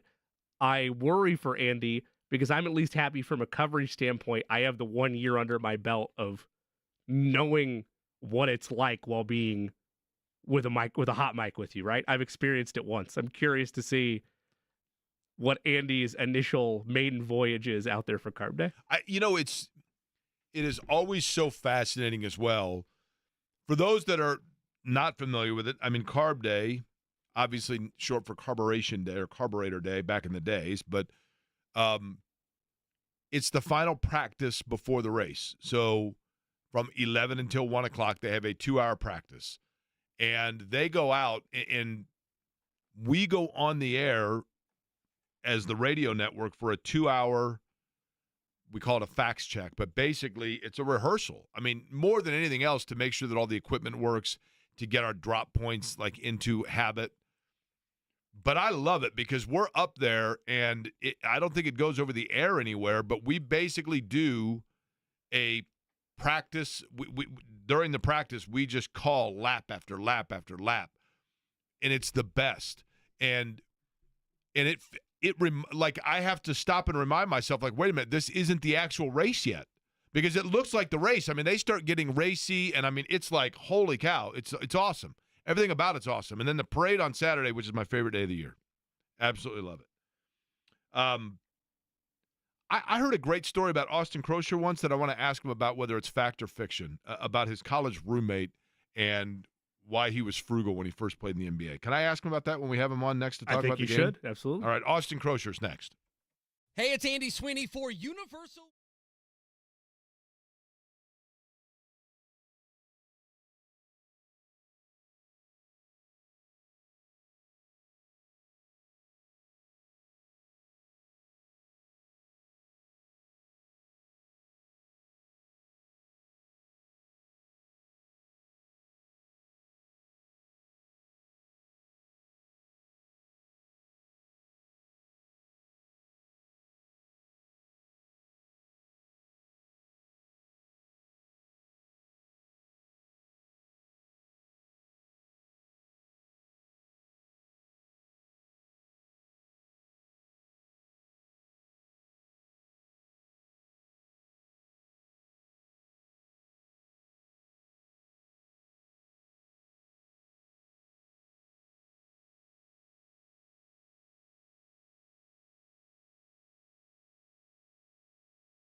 Halfway through the show on halfway through the week, for that matter. On a Wednesday, Jake Query along with Jimmy Cook, Eddie Garrison here as well. Pacers Knicks tonight, game number 2 from the Garden in New York City. A guy that knows a little about playing playoff basketball against New York in the Garden, and a guy that is no stranger to radio conversation, of course, doing analysis for games at the college level. He has also done so with Mark Boyle at the pro level. Austin Croshere joins us on the program. Austin, how are you? I'm doing great, Jake. Thank you so much for having me on the show. Now, hold on. Are you in California right now or Indiana? I am in California. Our kids are finishing out their school year, and then we'll head back for the summer. Man, what living, right? I love California. So before we get to the game, I want to ask you this. We're going to play Austin Croshere Fact or Fiction. You ready? Oh, geez. I hope I do okay at this. Well, you would not remember this. I remember it clearly. I think it was you might have been a rookie with Indiana, and I was driving downtown, and I think I was like not paying attention, shock, and a guy's crossing the street in front of Riley Towers, and I slam on the brakes, and I'm like, holy cow, I almost hit that guy. And I look up, and I'm like, I'm pretty sure that's Austin Croshere. So first off, did you live near Riley Towers when you were a rookie with the Pacers? I lived in Riley Towers my third year. Okay. My first 2 years, we practiced up north at the IBA at Abdenauer's place, so everyone kind of lived on the north side, and then we moved down south. So, yeah, that was my third year. That was the year we went to the finals. Okay. So, I almost clipped you out of the finals there. Now, so then I asked somebody, because I'm like, well, and Riley Towers is cool, don't get me wrong, but I'm like, okay, here's an NBA player. Like, I figured he'd live on some huge house on Geist. And then I was told this story, and I want you to tell me if it's fact or fiction, okay? And just go with fact, because I always thought it was a cool one. Somebody told me along the way that when you were at Providence, that like your potluck roommate or somebody you met early in your career at Providence like went on to be like a finance or accounting major or something like that, and basically was like, hey, if you get into the NBA, I'll basically like help grow your money for you, but you got to live the first couple of years on whatever salary, the equivalent of what I'm making like as a starting out financial investor out of college, and that you rolled with that. Fact or fiction? That's fiction. That is fiction. I don't have any financial ties with people that I went to school with at Providence, although I can't say that advice wasn't similar to what my business manager gave me. Okay. Maybe that's what it was. Maybe it was it. Darn it. I like the story, though, so I'm just going to keep telling it. Is that cool? I like it. I'll go along with it. Okay. All right, so let's get to this. This particular series is intriguing because we were just talking about this. New York's short rotation. Conventional wisdom says eventually that tank is going to start running on empty, but yet it doesn't seem to be a factor in the way that New York plays. How does Indiana take advantage of that, or are we starting to latch on to a storyline that itself might be fiction? I mean, what a great question. And I'm not 100% sure. I would say this. What the Pacers did in that game, 52% from the field, 38 from the three, I think that they can recreate that, right? They're one of the best offensive teams in the NBA. We've seen it all season long. We saw it in the first round of the playoffs. I don't know if the Knicks can recreate what they did. And I think that their shorter rotation is certainly a part of that. But again, 53% from the field, 48 from the three-point line. That's not their identity. The Pacers do that 4 out of 5 nights. The Knicks do that 1 out of 5. So I don't know if they can recreate it. And I think to your point, the shorter bench certainly plays a part in that. Austin, when you look at Tyrese Halliburton from the Bucks series and including game 1 against the Knicks and what appears to be more passive aspects of his game rather than being the aggressor that he was early on in the year, do you see it more as a guy that's still likely nursing some type of injury, or do you view it as schematically something that's been done defensively by both the Bucks and New York respectively? Yeah, I think that that's always the case with a star player that's a point guard, right? It's that decision. Do you just kind of sell out a little bit defensively to take this guy out of it, right? Cut the head off the snake type of a thing. And I think that you have certainly seen that a little bit more in the Milwaukee series. And then the personality of Tyrese Halliburton, in that he is so incredibly unselfish. And he really takes what the defense gives them and again, you shoot 52% from the field. You had a great offensive night. The issues with the team losing weren't around Halliburton doing more throughout the course of the game, maybe in specific moments, certainly. But he's so unselfish, and that's what you want, and he facilitates the offense through him. And if the Knicks are going to make that decision, other guys have to step up and make you pay for double teaming or getting the ball out of his hands. Now, that said, in these moments, Halliburton needs to be better. He needs to do more. And I think that he is acknowledged as such, since that game has come to a conclusion. And I expect that we will see him with a little bit more of an aggressive mindset here in Game 2. You mentioned defenses trying to take away what a point guard wants to do and making them be more decisive in different areas than they'd like to be. Is there a way to do that with Jalen Brunson?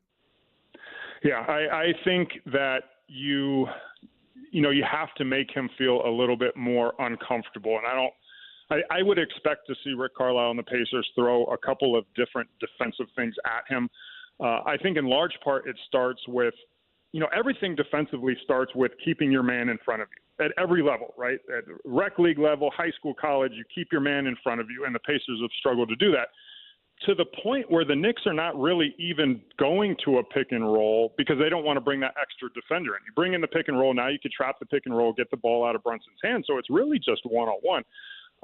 You can do certain things. You can kind of help off of the elbow. You can stunt whichever way that you send him in a certain direction. You can get to your rotations that way. But when a guy scores 40 points in a row, 4 games in a row, I think you can assume that he's not just randomly going to have an off night, and you're going to have to make him feel a little bit more uncomfortable. And again, DiVincenzo and Hart, they're fantastic players. They're playing at an incredibly high level. But you just have to assume that the percentages will tell you if you can get the ball out of Brunson's hands a little bit more, I think that will play to the Pacers' favor. Austin, Austin Croshere is our guest.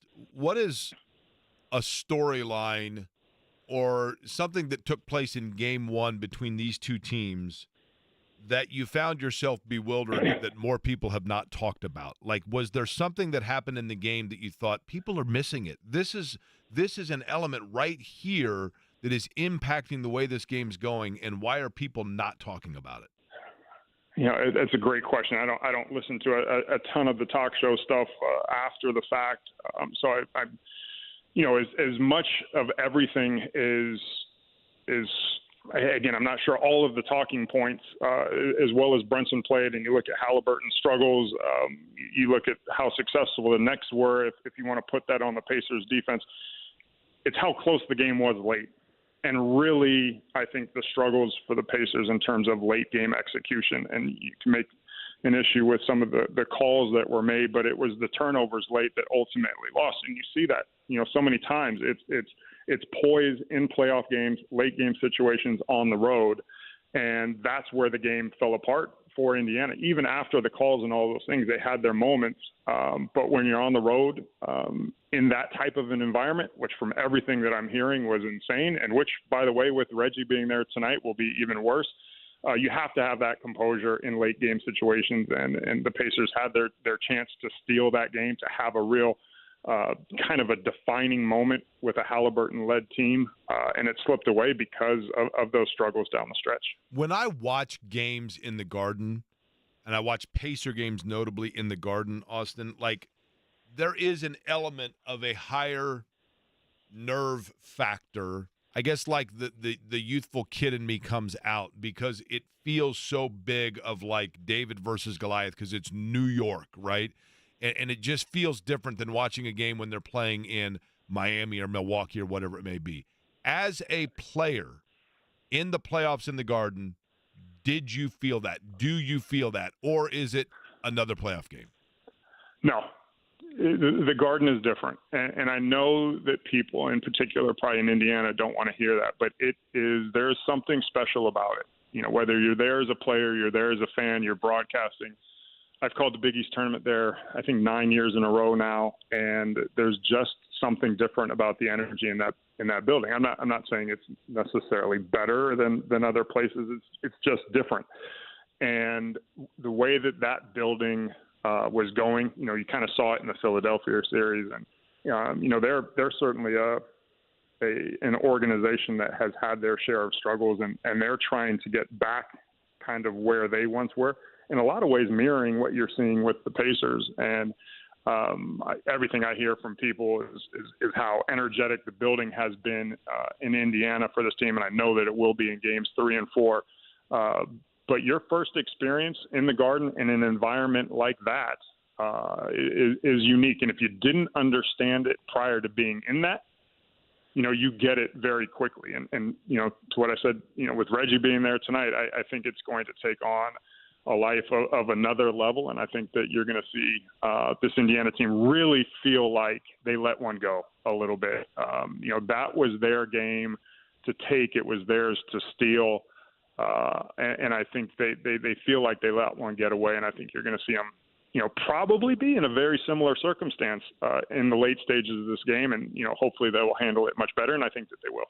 Austin Croshere is our guest. He is on the always busy and shockingly unsponsored guest line. Austin,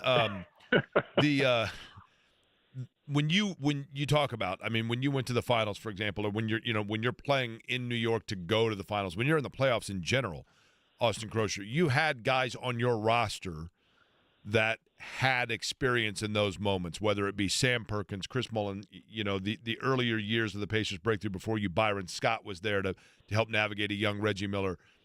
Does this team have that, and how important is it? Well, it doesn't. Miles Turner would be the only one with playoff experience, really, but how important is that, and how much of a learning curve is it for a young player in the playoffs? Good question. I think that, my experience certainly is far different than any of these guys that are here now. When I came in, drafted in 1997, it was Larry's first year. The team had missed the playoffs the year before under Larry Brown. They had some injuries.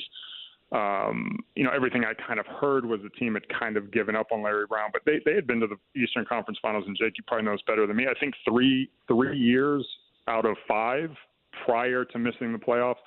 So when I came in, I was very much in the middle of something bigger than me, right? I was not a part in building that. I jumped into the middle of it with Dale and Antonio and, Mark and Rick Smits and Haywood Workman, just an incredible crew of guys. So for me, it was like being thrown into the deep end of the swimming pool, like, hey, you're going to figure this out type of thing. And I was, did not play a whole lot my first 2 years. Was on the inactive list the year that I think we beat New York in the second round, and we lost to Jordan in the conference finals. And the following year was the Larry Johnson 4-point play. So I got a front row seat to just some historic basketball being played in Madison Square Garden and big moments in Pacers history. So when I had that opportunity in the Eastern Conference Finals in New York, I don't know if you're ever really ready for it, but I certainly understood the magnitude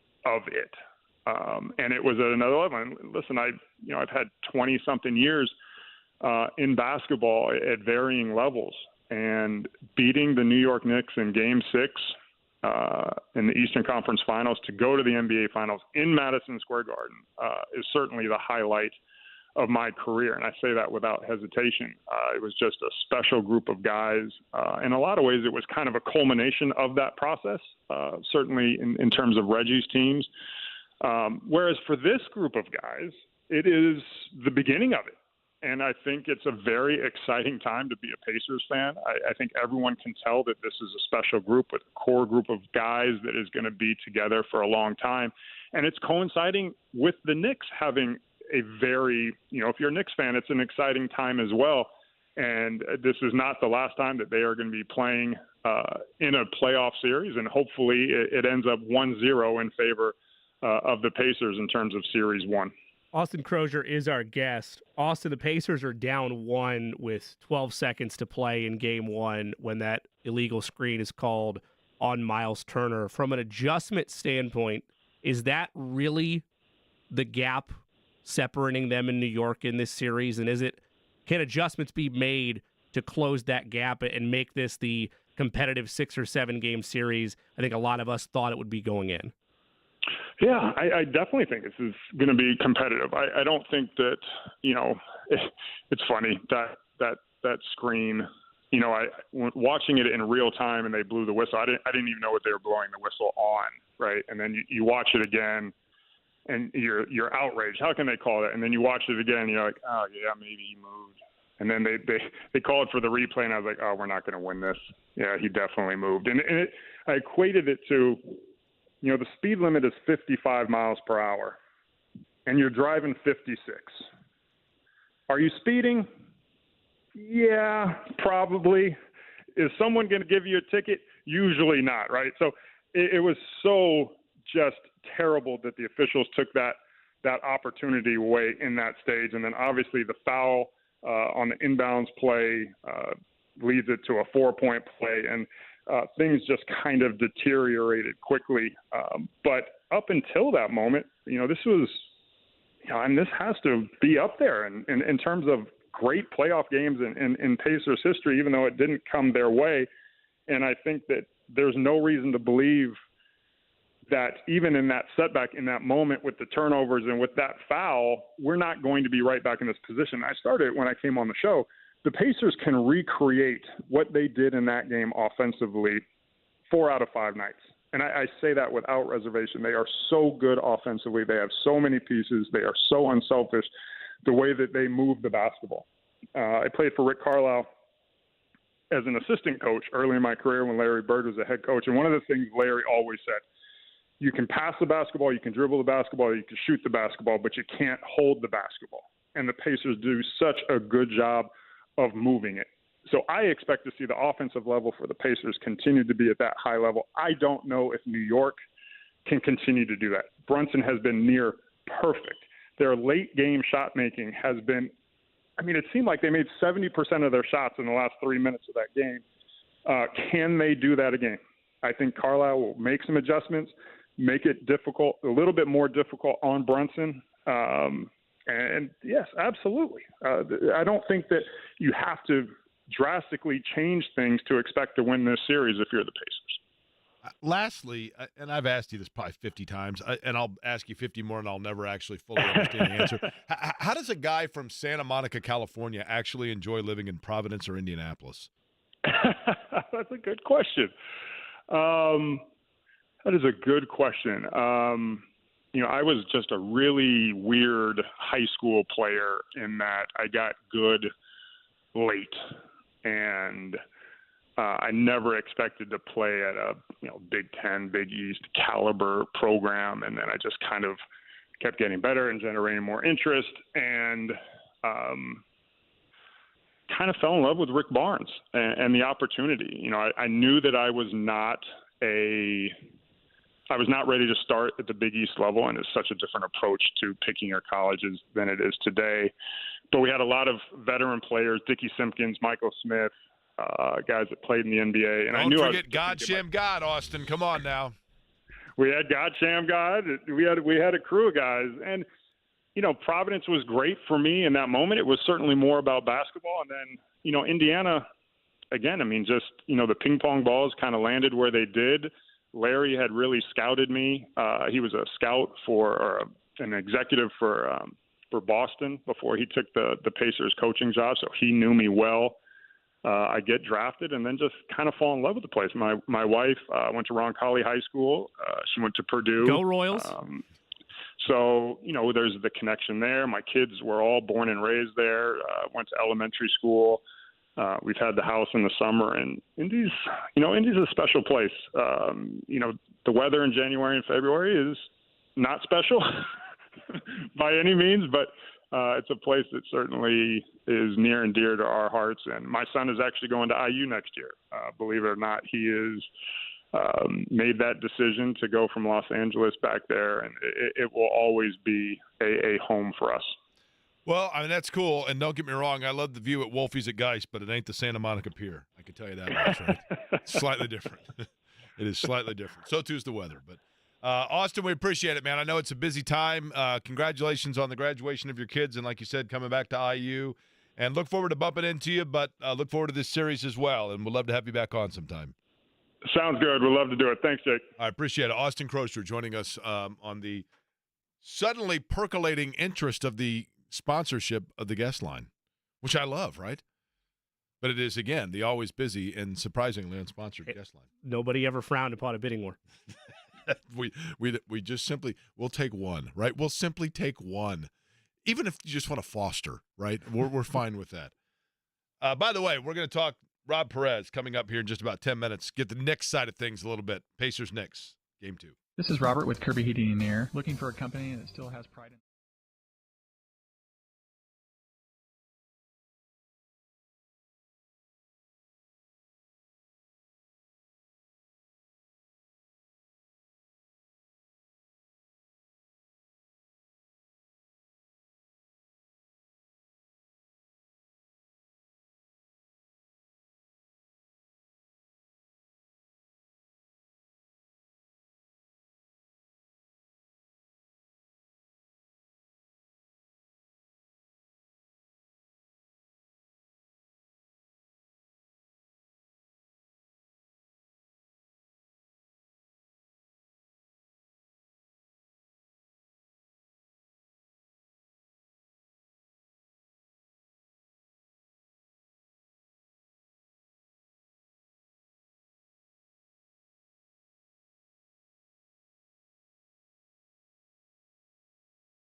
This is cool, and I'm thrilled to be able to do so. People ask me a lot if I have ever done the two-seater at the Indianapolis Motor Speedway.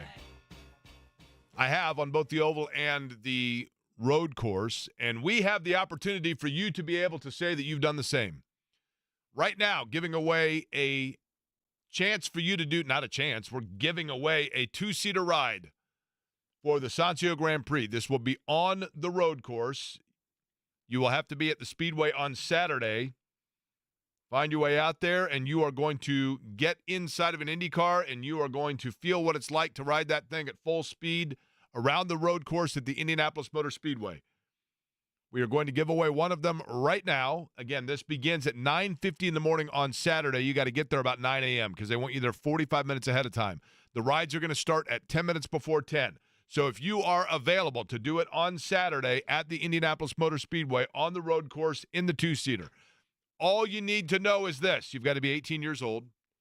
You need to be under 6'5". I can tell you because I've sat in there and I'm right up on the limit. And under 250 pounds. So if you are an over the age, 18 or over adult who is under 6'5" and under 250, and you are available on Saturday to go out there and be there about 9 a.m. and be able to enjoy, and it is amazing. The speed of it, the feel of it, the reaction time, all of it. For the two-seater ride in an Indy car around the road course, we are giving away one of those rides right now, Eddie, and we're doing it how? We'll do caller 2 this go around. Since it's game 2 tonight between the Knicks and the Pacers. And that is at 239-1070, correct? That is correct. 239-1070. Caller number 2. Now, if you don't, if you're at caller 2 now, we'll give away another two-seater ride later. Nice. You want to pay attention in the 2 o'clock hour for that. And we're going to start off that hour with Rob Perez next. Dear driver,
Wednesday on Query and Company. If you happen to be a massive NBA fan outside of a Pacers fan, there's no way that your path has not crossed with our next guest. He is Rob Perez. You can follow him on Twitter at Worldwide Wob, currently the host of Late Night with Wob, the official NBA postgame show, exclusively on Sirius XM NBA.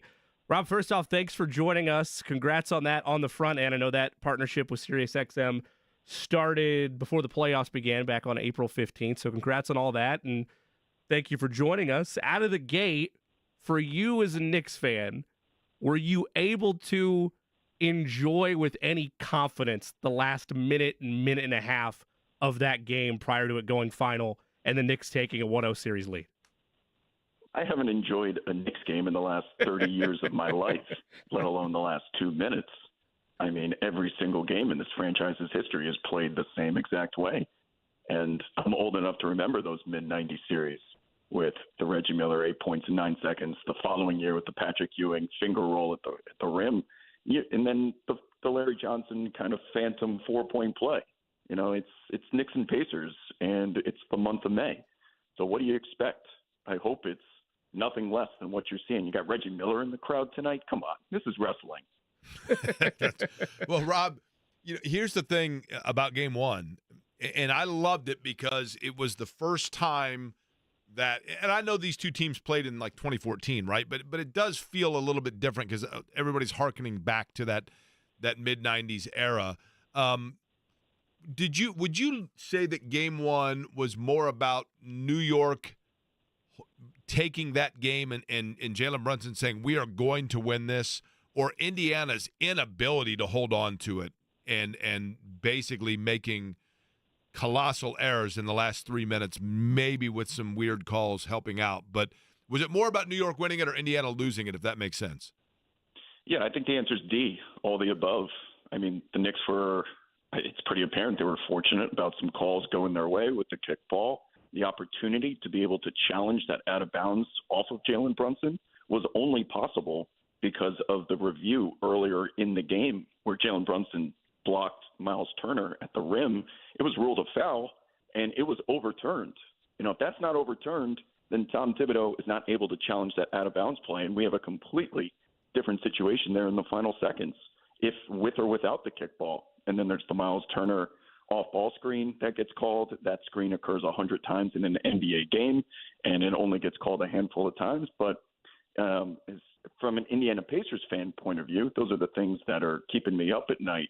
But, we as Knicks fans, this is just another day ending in Y. They do this every single night, and there is no form of adversity that this team has not faced. And they're facing it yet again with Mitchell Robinson being out. But whether it's injuries, whether it's down by 20, up by 20 in the score differential, and one possession game with 4 minutes to play, they've seen and done it all.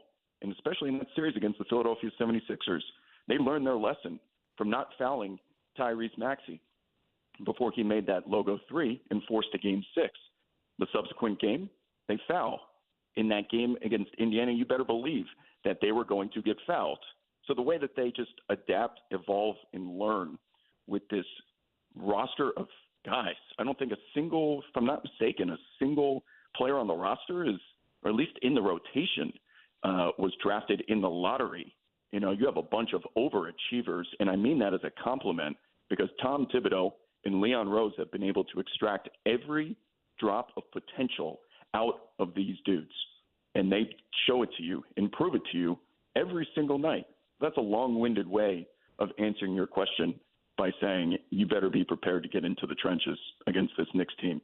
Rob Perez is our guest. Rob, Pacers fans had the ability in 2012 and 2013 and 2014 to enjoy some extended playoff runs prior to that last real great run. Of course, they met up with the Pistons in the 2000s, but before that, their chapter was Knicks-Pacers. They've enjoyed, though, some playoff runs since then. For the Knicks, and from your perspective, having lived that in the 90s, this is really, I don't want to speak for you, but it feels like from Knicks fans I've talked to, the best that they have felt, they have looked in the Garden has been since those 90s teams. Is that fair sentiment, or am I glossing over too much the Melo Stoudemire years?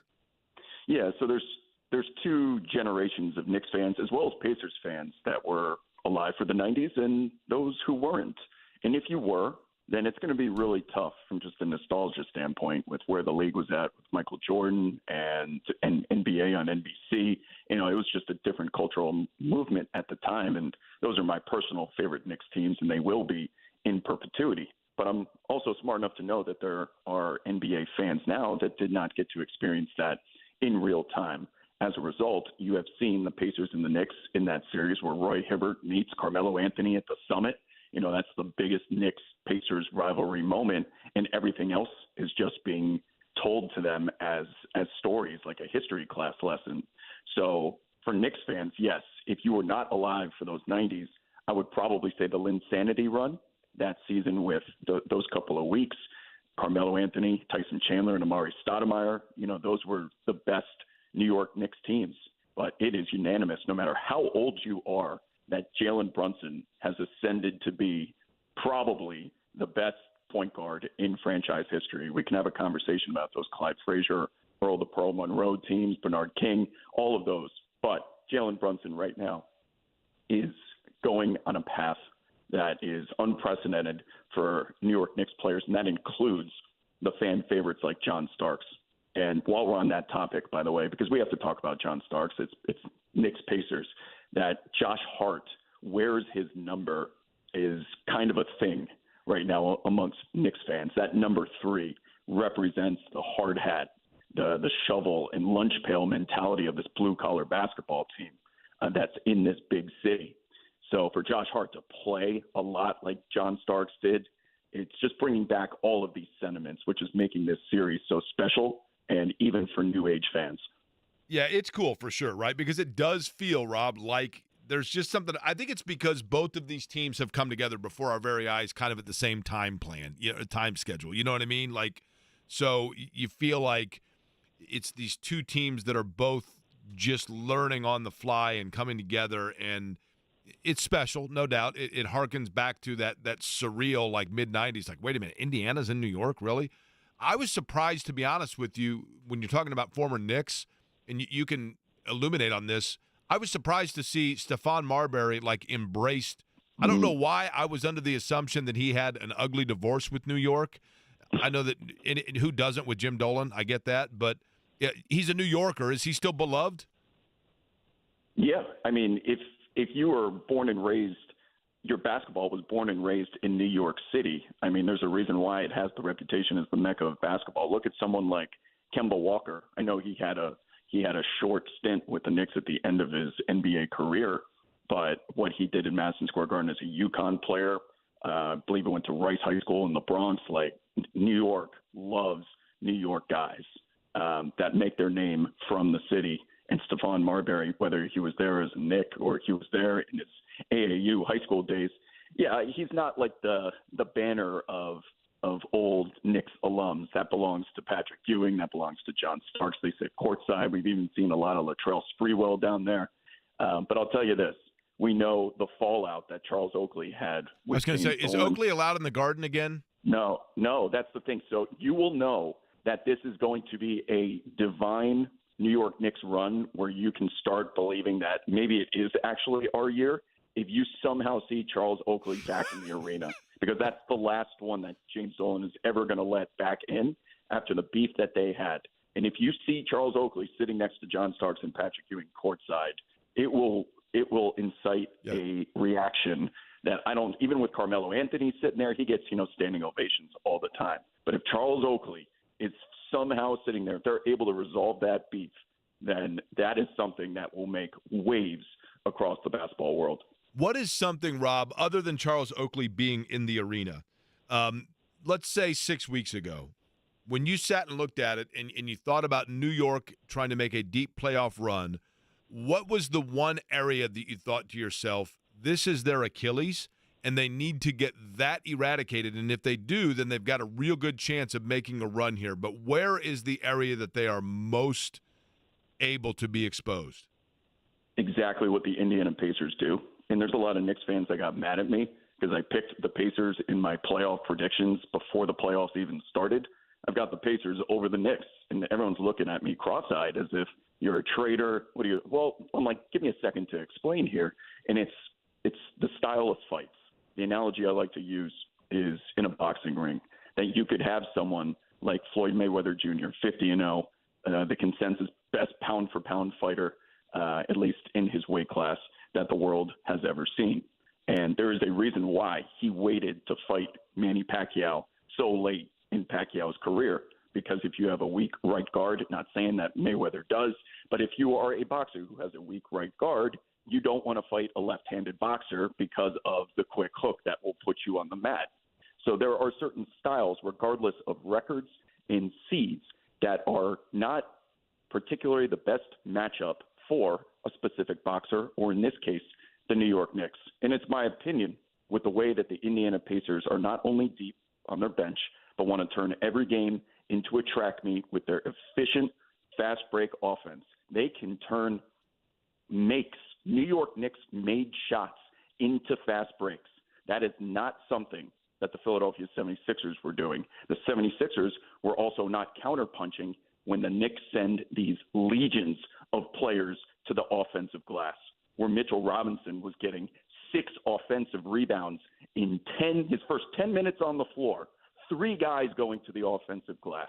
You do not see that in the 2024 game style anymore, but the Knicks do it. And if they don't get that rebound, they are vulnerable and susceptible to transition play, and the Pacers thrive. So watching them clear out the glass and get out and go, that lead did not build itself. Obi Toppin's East Bay dunk did not happen by accident. He had a red carpet to the rim for a reason. So I'm sitting here as a Knicks fan watching that first half, knowing that this ultimately is going to be close because the Knicks just don't die, and we may or may not win this game.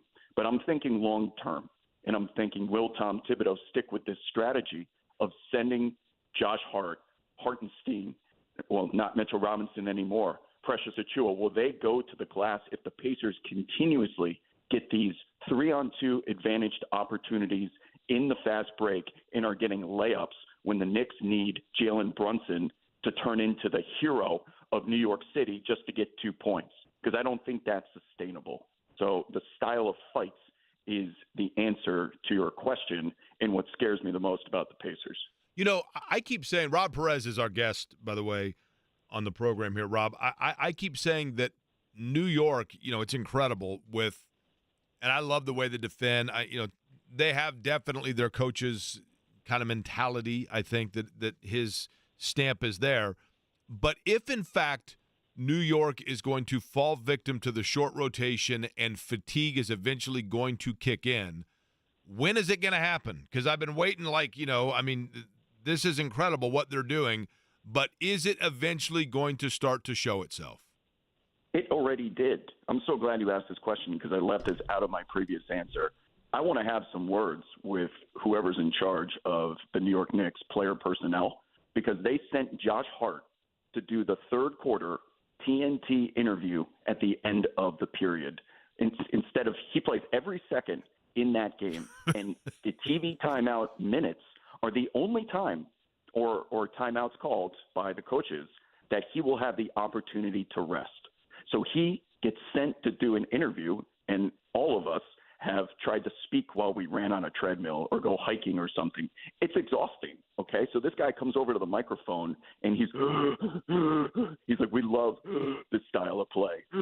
We enjoy it. We thrive in it. And he's being the perfect politician, but he was breathing heavy, and you could hear it through the microphone.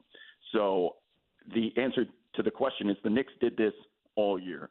I watched Dante DiVincenzo play 52 minutes on a random Sunday at the beginning of April. I think that game was in Boston, where he didn't come out of the game, including overtime, in the regular season. So they are trained for it.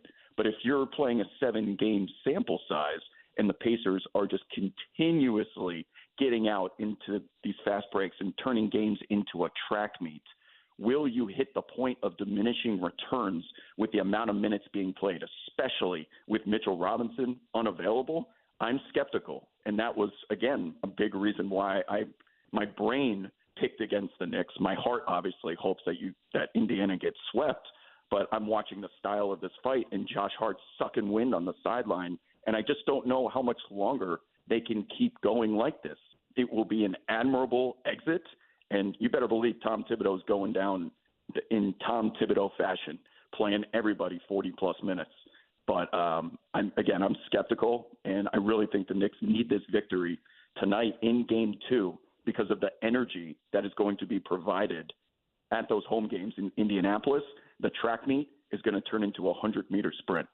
NBA personality, host, and pundit Rob Perez is our guest. You can follow him on Twitter at Worldwide Wob. And, of course, he's the host of Late Night with Wob, the official NBA postgame show. You can find that on Sirius XM NBA. Rob, going back to your prediction heading into this series, taking the Pacers over the Knicks and Styles making fights, how much of that prediction was predicated on Tyrese Halliburton taking more than 6 shots a game? And from what you've seen from him, really since the hamstring injury in January, are we at a point where this is just who he is at this stage with what he's battling?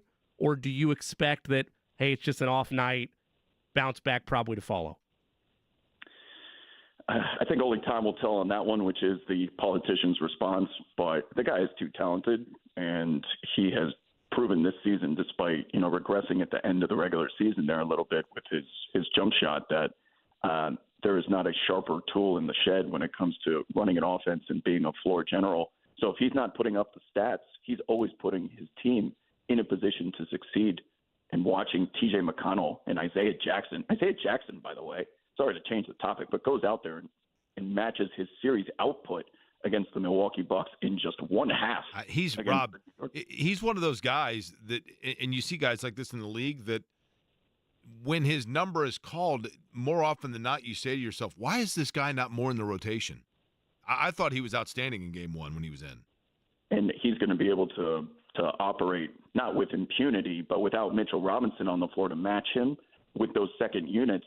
This is where Tyrese Halliburton is going to be able to put him in a position to succeed. There's a reason why he is open and he's able to blitz the rim and crash the offensive glass and put up those box score statistics. Tyrese may be inefficient from a shooting standpoint, but if you don't think the entire Knicks defensive game plan is focused around keeping him mortal and attached to earth, regardless of how he's shooting, then I got really, nothing for you. But the Knicks have made their money. They have buttered their bread this season with those second units. They forced the Philadelphia 76ers into considering their franchise cornerstone player, Joel Embiid, and risking his long-term health because they were getting their butts kicked so bad at the end of the first quarter and the end of the third quarter that those bench units, we had to put Joel Embiid right back in. And to see that flipped on its head by the Pacers with T.J. McConnell and Isaiah Jackson is discouraging because that's usually where the Knicks make up those 20-point deficits when they go behind. That's when they extend leads, and that's not going to be the case in this series. So, I'm thinking it's going 6 games regardless. And don't make this sound like, by the way, that since we're having a very civil conversation here, that I like you. I hope you guys fail, and I just want to reiterate that.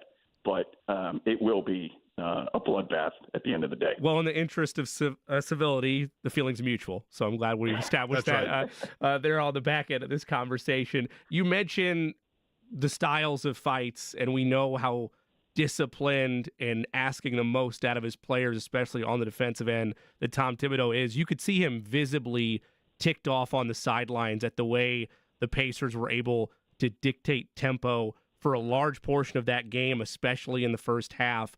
Where do you envision those adjustments occurring, or is there a way to try to put it at a more friendly pace, especially with the rotation being what it is for New York from a body standpoint? Yeah, the biggest thing for me going into this game tonight is seeing the strategy once again on the offensive glass, because if the Knicks are able to get those offensive rebounds, they only got 2 in the first half of Game 1. I think the Pacers had 16 or 17 defensive rebounds, which means they got to stop, and they were able to retain possession and clear out the glass. It doesn't matter how good a defense you play if you don't get the rebound. So when the Knicks do commit bodies to that offensive glass and don't get the ball, those offensive rebounders then have to run 94 feet back in transition to play defense.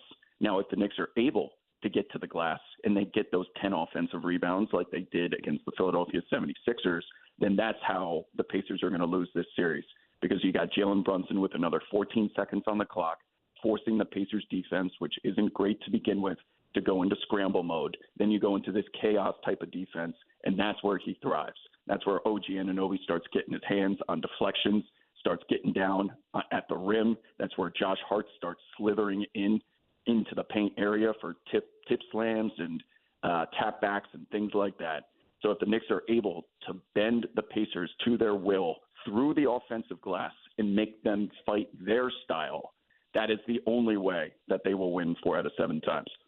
Okay, Rob, lastly, here's what we're going to do, a little exercise, okay? I'll tell you my 3, like over the course of the rivalry, my 3 most hated Knicks, okay? Okay. And I want your 3 most hated Pacers. And then I want you to give me the name of 1 or 2 that you hated them in the moment, but now over the course of time, you're like, yeah, I hate to admit, I've actually kind of grown to like the guy, okay? Okay. So for me, and rest his soul, Anthony Mason, hated Nick. Derek Harper, hated Derek Harper. And the obvious answer here is going to be John Starks, but I'm going to go with what Jimmy suggested the other day, Larry Johnson, because the 4-point play and then that ridiculous LJ thing he did with his arms just continues to piss me off. So those are the 3. Who are your 3 most hated Pacers? Okay, first of all, that John Starks didn't make the list is just insanity. Well, here's the thing, though. Not number 1. Okay, I'll tell you how it's not, Rob. Here's why. Because I was living in New York in the summer of '94, and I hated John Starks with every instinct in my body.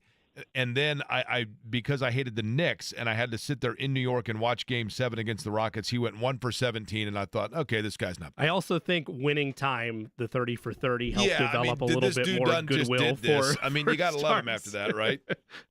Yeah, I mean, Reggie Miller was treating John Starks like a dog when you fake throw the tennis ball and the dog is in the field, like, where's the ball? Where's the ball? That's the way Reggie Miller viewed John Starks. He baited him into the headbutt. He's got him on the back. And that's kind of why he's not as hated here, because he was, you know what I mean? Yeah, I understand, but like that's almost offensive to me. It's like John Starks being my favorite player. I want to hear that he was Indiana's most despised because I love the guy to death. So yeah, that series, of course, is gonna. My answers are Reggie Miller. There will be no reason why Reggie Miller. He attempted to ruin my childhood. Hopefully, my dad is not listening to this, but the 8 points in 9 seconds.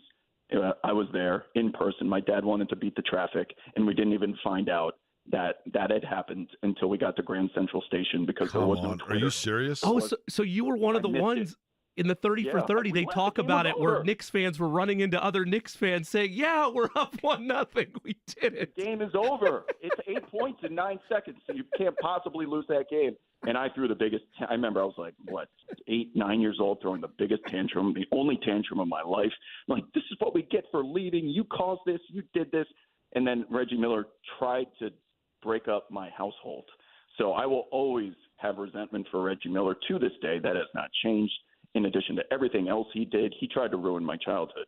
Number 2, I'll probably go with Mark Jackson just because he switched sides. I know he was a Knick. I could see that. But the way that he had the book on the Knicks and just embraced being the Jacoby Ellsbury, if you will, going from the Red Sox to the Yankees, has always kind of rubbed me the wrong way a little bit, even though he's a New Yorker at heart.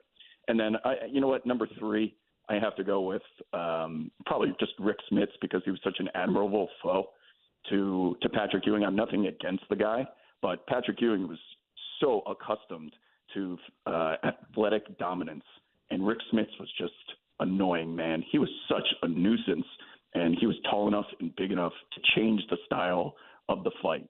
So with that said, let me use that as a segue to my favorite Pacers, or not favorite Pacers, but guys that over time I have appreciated more, and it's easily the Davis brothers. Yeah, Dale for sure. And right. Antonio. And like every team needs Davis brothers. And I think Oakley's in that mix for me. You know what I mean? Like Oakley, and I mean for that matter, Mason as well. I now have a greater. It was just such a fun style of basketball back then, and you kind of grow now to look back on it and go, man, that was fun. Starks and Reggie were able to do Starks and Reggie things because they felt like they had the backing, both of them did, of the guys behind them, right? Correct. So you go to battle, and if there is respect amongst adversaries where like the generals take their hats off and they put their pins on the table before they shake hands, I think the Pacers would have sent the Davis brothers and the Knicks would have sent Charles Oakley. And the two of them would have respected like a great fight, because Oakley did not respect guys that did not fight back. And the Davis brothers did. So we can't send John Starks. You can't send Reggie Miller, because that no peace treaty will be accomplished at that meeting. So those are going to be our ambassadors, hopefully for the foreseeable future, if he's left or allowed back into the building. Rob, one last thing. I know you love to do your live chopper chases whenever there's police chases going on. If you could pick a car to best describe both these teams, the Knicks and Pacers respectively, that would be involved in said police chase, who would the Pacers be? Who would the Knicks be? Well, the Pacers would be a Dodge Charger. And for those of you that watch the police chases, you'll know exactly why. And if the Knicks were a car, they'd probably be a Dodge Challenger. But in all seriousness, they're probably more like a pickup truck that has a 4-cylinder engine, and it's just slugging along. But you can never pit it, you can never spike strip it. It just doesn't die. It just keeps going slowly along, and it gets its claws into you. How are we going to get this thing to stop? If we're equating Knicks big teams to car chases, it's got to be a white Ford Bronco, doesn't it? Like you keep waiting. Right. At some point, it's going to have to pull over, but it just keeps going, right? Yeah, you know what? Yeah, that's why they pay you the big bucks, my friend. pull analogies out like that. But yeah, you will take white Ford Bronco for the Knicks because of that famous day. He is Rob Perez. Again, you can follow him on Twitter at Worldwide Wob and find his coverage throughout the NBA playoffs there, as well as the host of Late Night Wob, official NBA postgame show on SiriusXM NBA. Rob, appreciate this. This has been a lot of fun. And yeah, just like you said in the middle of the conversation, hope this winds up being adulthood hearts broken versus childhood hearts broken on the Knicks side. But thanks in all serious for taking some time with us.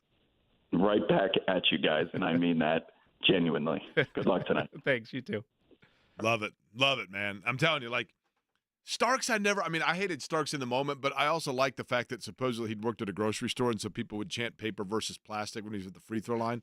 I worked at Amalia's. I got it. I thought it was cool, right? Do you think he would, though, be the clubhouse leader if you polled 100,000 Pacers fans? Yeah. Way up there. I mean, Ewing also, I think people here despised Ewing because of the frozen envelope in the bent corner, but at the same time had respect for him because Ewing was such a dominant player in college and was a quiet leader. But then he did the whole guarantee we're coming back for Game 7, and he committed 74 fouls in Game 7 in 94, and get me all started again. Do we have another road course IndyCar 2-seater ride to give away, Eddie? We do. Are we going to do trivia for that next? I think we should do 500 trivia for that one. Okay. And then for the other giveaway we have, the 2 tickets to qualifications for the Indianapolis 500-mile race and tickets to Carb Day should be show trivia. All kinds of stuff to give away. So we'll do it all on the other side. Want to cut cooling bills without cutting comfort?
course, this band will be playing at Carb Day at the Indianapolis Motor Speedway. But in terms, first off, of our two-seater ride that we are giving away, here are the rules. You must be 18 or older, under 6'5", and under 250 pounds. Now, that is not because we are a height or weightist, but in terms of the car is very narrow, obviously. So under 6'5", under 250 pounds, and this two-seater ride where you'll be riding in an actual Indy car at speed on the road course at the Indianapolis Motor Speedway. This ride is going to be taking place on Saturday. That's this Saturday before the Sancio Grand Prix, and you need to be on the grounds about 9 a.m. And your ride is going to start sometime at 9:45 or shortly thereafter. Just to make sure I'm on the up and up here, and mainly for Eddie's sake, is there like a head size limit in terms of the helmet fitting Excellent down? Question. I just want to make Excellent sure question. I hate you, Jimmy. Well, that factors into the 250 area, okay. right, All for right. Eddie. Okay. Okay, so, and I will tell you, by the way, if you are the winner, I would eat a small peanut butter sandwich or a banana before doing it, because on an empty stomach you'll get nausea. I'm not kidding you, because it is fast and you turn a lot. We are going to do Indy 500 trivia for this. Is that right, Eddie? Yes. And who do we have first? Joe. Joe, how are you? I'm great, Jake. How are you? Good. Joe, I need you to be honest about this, because that's going to set the parameter. Well, I shouldn't say it that way because I'm going to lead the witness. But on a 1 to 10 scale, your level of fanaticism or knowledge of the Indy 500 is what? Be honest. I'm going to say a solid 8. Okay. How old a fella are you? I am 46. Okay. Joe, here's your trivia question. Are you ready? I'm going to downgrade myself to a 6.5. There are two drivers who have won the Indianapolis 500 in 3 different decades. Only 2 have accomplished that feat. Name one of the 2. 3 different decades? Correct. Ooh. Let's see. Do I get a lifeline or phone a friend type of deal? I can give you if you would like, I can give you an alternate question. No, I'm going to roll the dice here. I like it, I'm going to go with an Al Unser answer. Is that your final answer? Yes. Okay. Al Unser won the race in 1970, 1971, 1978, and 1987. Thus, only 2 decades, Joe. So he is not one of the 2 who has won it in 3 different decades. Eddie, who is next? JJ. JJ, I will give you this opportunity, JJ. You can either wager a guess on that, or you can go ahead and defer to another question. Jake, I'm really challenged by this. I'm a huge fan. I should know this right off the top of my head, but I'm going to go with Rick Mears. Is that your final answer, JJ? That's it. Rick Mears, JJ, won the Indianapolis 500 as a young guy in 1979. He came back and won it in 84 and 88, and then his 4th in 1991, matching the feat of Bobby Unser as the second of the 2 to have won the race in 3 different decades. JJ, on Saturday, I hope you have no plans, because you will be riding the road course at the Indianapolis Motor Speedway. That's awesome news for me. So excited. JJ, are you going to the race? You going to the 500? Oh, absolutely. Do you take a radio for the 500? I don't. I like listening to all of my friends chatter who I sit with. You know what? I can appreciate that. Where do you sit? We're in Southwest Vista. Okay. Well, you know what? It's the best day of the year, man, and you'll have a new perspective this year after taking the 2-seater ride. So hang on the line. Eddie will get your information. Thank you for listening. The other thing that we have to give away, Eddie, is what? Carb Day and Qualls tickets. Okay, and we're going to do that how? Show trivia now. Show trivia. All right, who do we have up next? Let's go with Mike. Mike, you are on the air. Are you a regular listener of the program, Mike? I drive a truck, and I listen all day, every day. Oh, are you driving the truck right now? You're not, are you? You being safe? I'm not. Okay, and you drive a truck. When you say truck, do you mean like a big 18-wheeler big rig, or just like a little rider truck? What kind of truck we talking? A full-size semi, yes. Nice. And what's the longest haul that you do, like, in a day? I mean, you're going from here out of state or over the road? Like, where are you? I'm just central Indiana. That is wonderful. Do you have a sleeper cab by chance? I don't. I have a day cab. Oh, day cab. That's right. I guess if you're just rolling around the day. That's actually, I don't know if you know this or not, Mike, but that is my dream job when this career inevitably comes to an end. Honestly, I want to be a truck driver. Give it a shot. You might like it. Wait, Mike, are you the fella that does the gas fill-ups at the gas stations?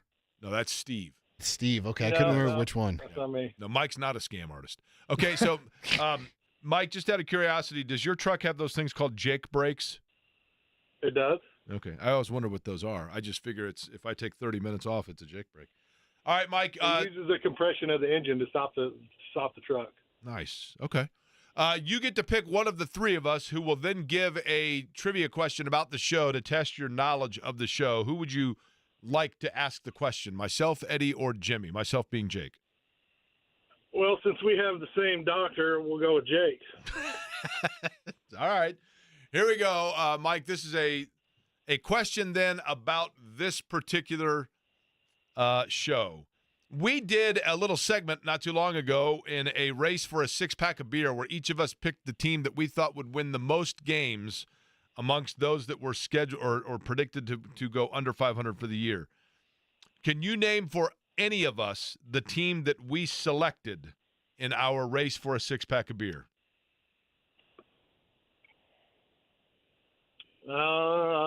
Basketball team? Baseball. Sorry, I should have prefaced that. Major League Baseball. You also, because JJ got the opportunity, the others got the opportunity, you can pivot to a secondary question if you'd like. And the show's over at 3. Second question. Let's go to the second question. Okay, Eddie just visited a city where he took in a baseball game and a hockey game. What city did Eddie visit? Chicago. Ooh. It's tough. Mike, we appreciate the call. Solid guess, but not right. All right, we have one more here, Eddie? Yeah. Who are we going with? Matthew. Matthew. Hey, guys. Whose question would you like here, Matthew? Can I get the city that Eddie visited? Okay, you do have the opportunity to take the previous question. That's how JJ won, so you get the opportunity. Go ahead. He visited Seattle. Matthew, yes. Yeah, way to go. Matthew from Maine, you are on your way to Carb Day, and you said qualifications as well, right? And Matthew, I don't think last year, Matthew came out for, before Matthew lived here, Matthew, you came out for the mini, but you did not stay for festivities at the Speedway, correct? Correct. Okay, and I'm telling you right now, you've never seen anything like it, especially Carb Day. Like, just brace yourself. I will say that. So, Matthew, we'll get your information, and you are on the way. Love it. You know what I've noticed? I'm the most memorable one here. Everyone remembers the questions about me. It's because there's only 2 things anybody knows about you, so it's very easy, right? That's not true at all. You eat gummies and you have a huge head. You dog on me so much, everyone just remembers me the most here. There's, for me, the problem for me is I'm probably too candid, so everybody knows everything. Hell, they know my doctor, for crying out loud, right? I mean, But JJ and Matthew, I'm happy for both. I'm happy for JJ as well. That's going to be very cool. Have you done the 2-seater, Eddie? No, I have not. Jimmy, have you done the 2-seater? I've done it on the oval. I've not done it on the road course. Yeah, it was incredible. It's one of the most exhilarating things I've ever done. On the oval, I don't know if you noticed this, but this was my experience. 2 things. Number one, I was like, okay, I'm going to pump my fist when we go across the start finish. The G's alone. No, I couldn't do it. You can't do it, right? No. And then secondly, when you go into the turn, when you're watching the cars, it looks like they're like slot cars, like they just kind of get pulled through the turn.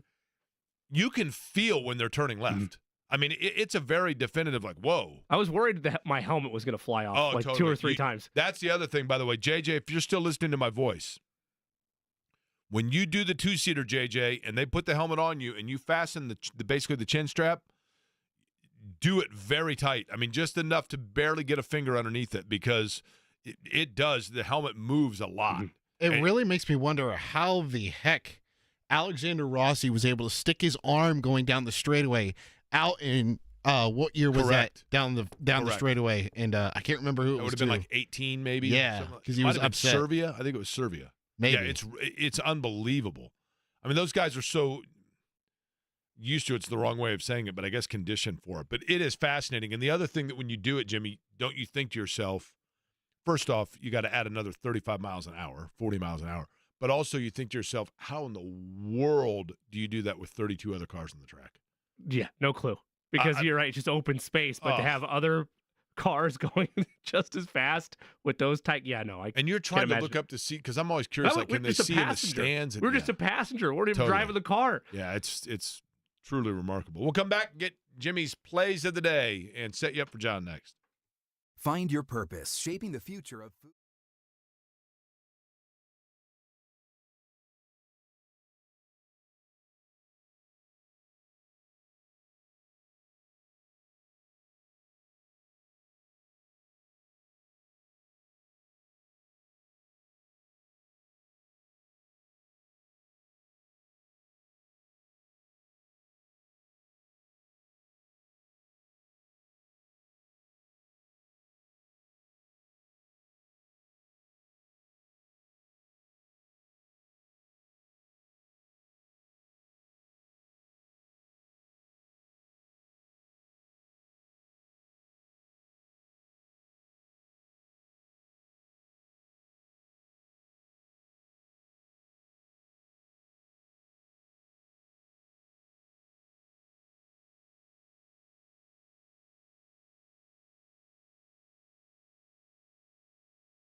This is me, all right? I'm not a athlete. This is my way. This is how I win. Today's plays of the day, we have a good mix. Of course, we'll have a selection for Pacers and Knicks. But first, Champions League semifinal play.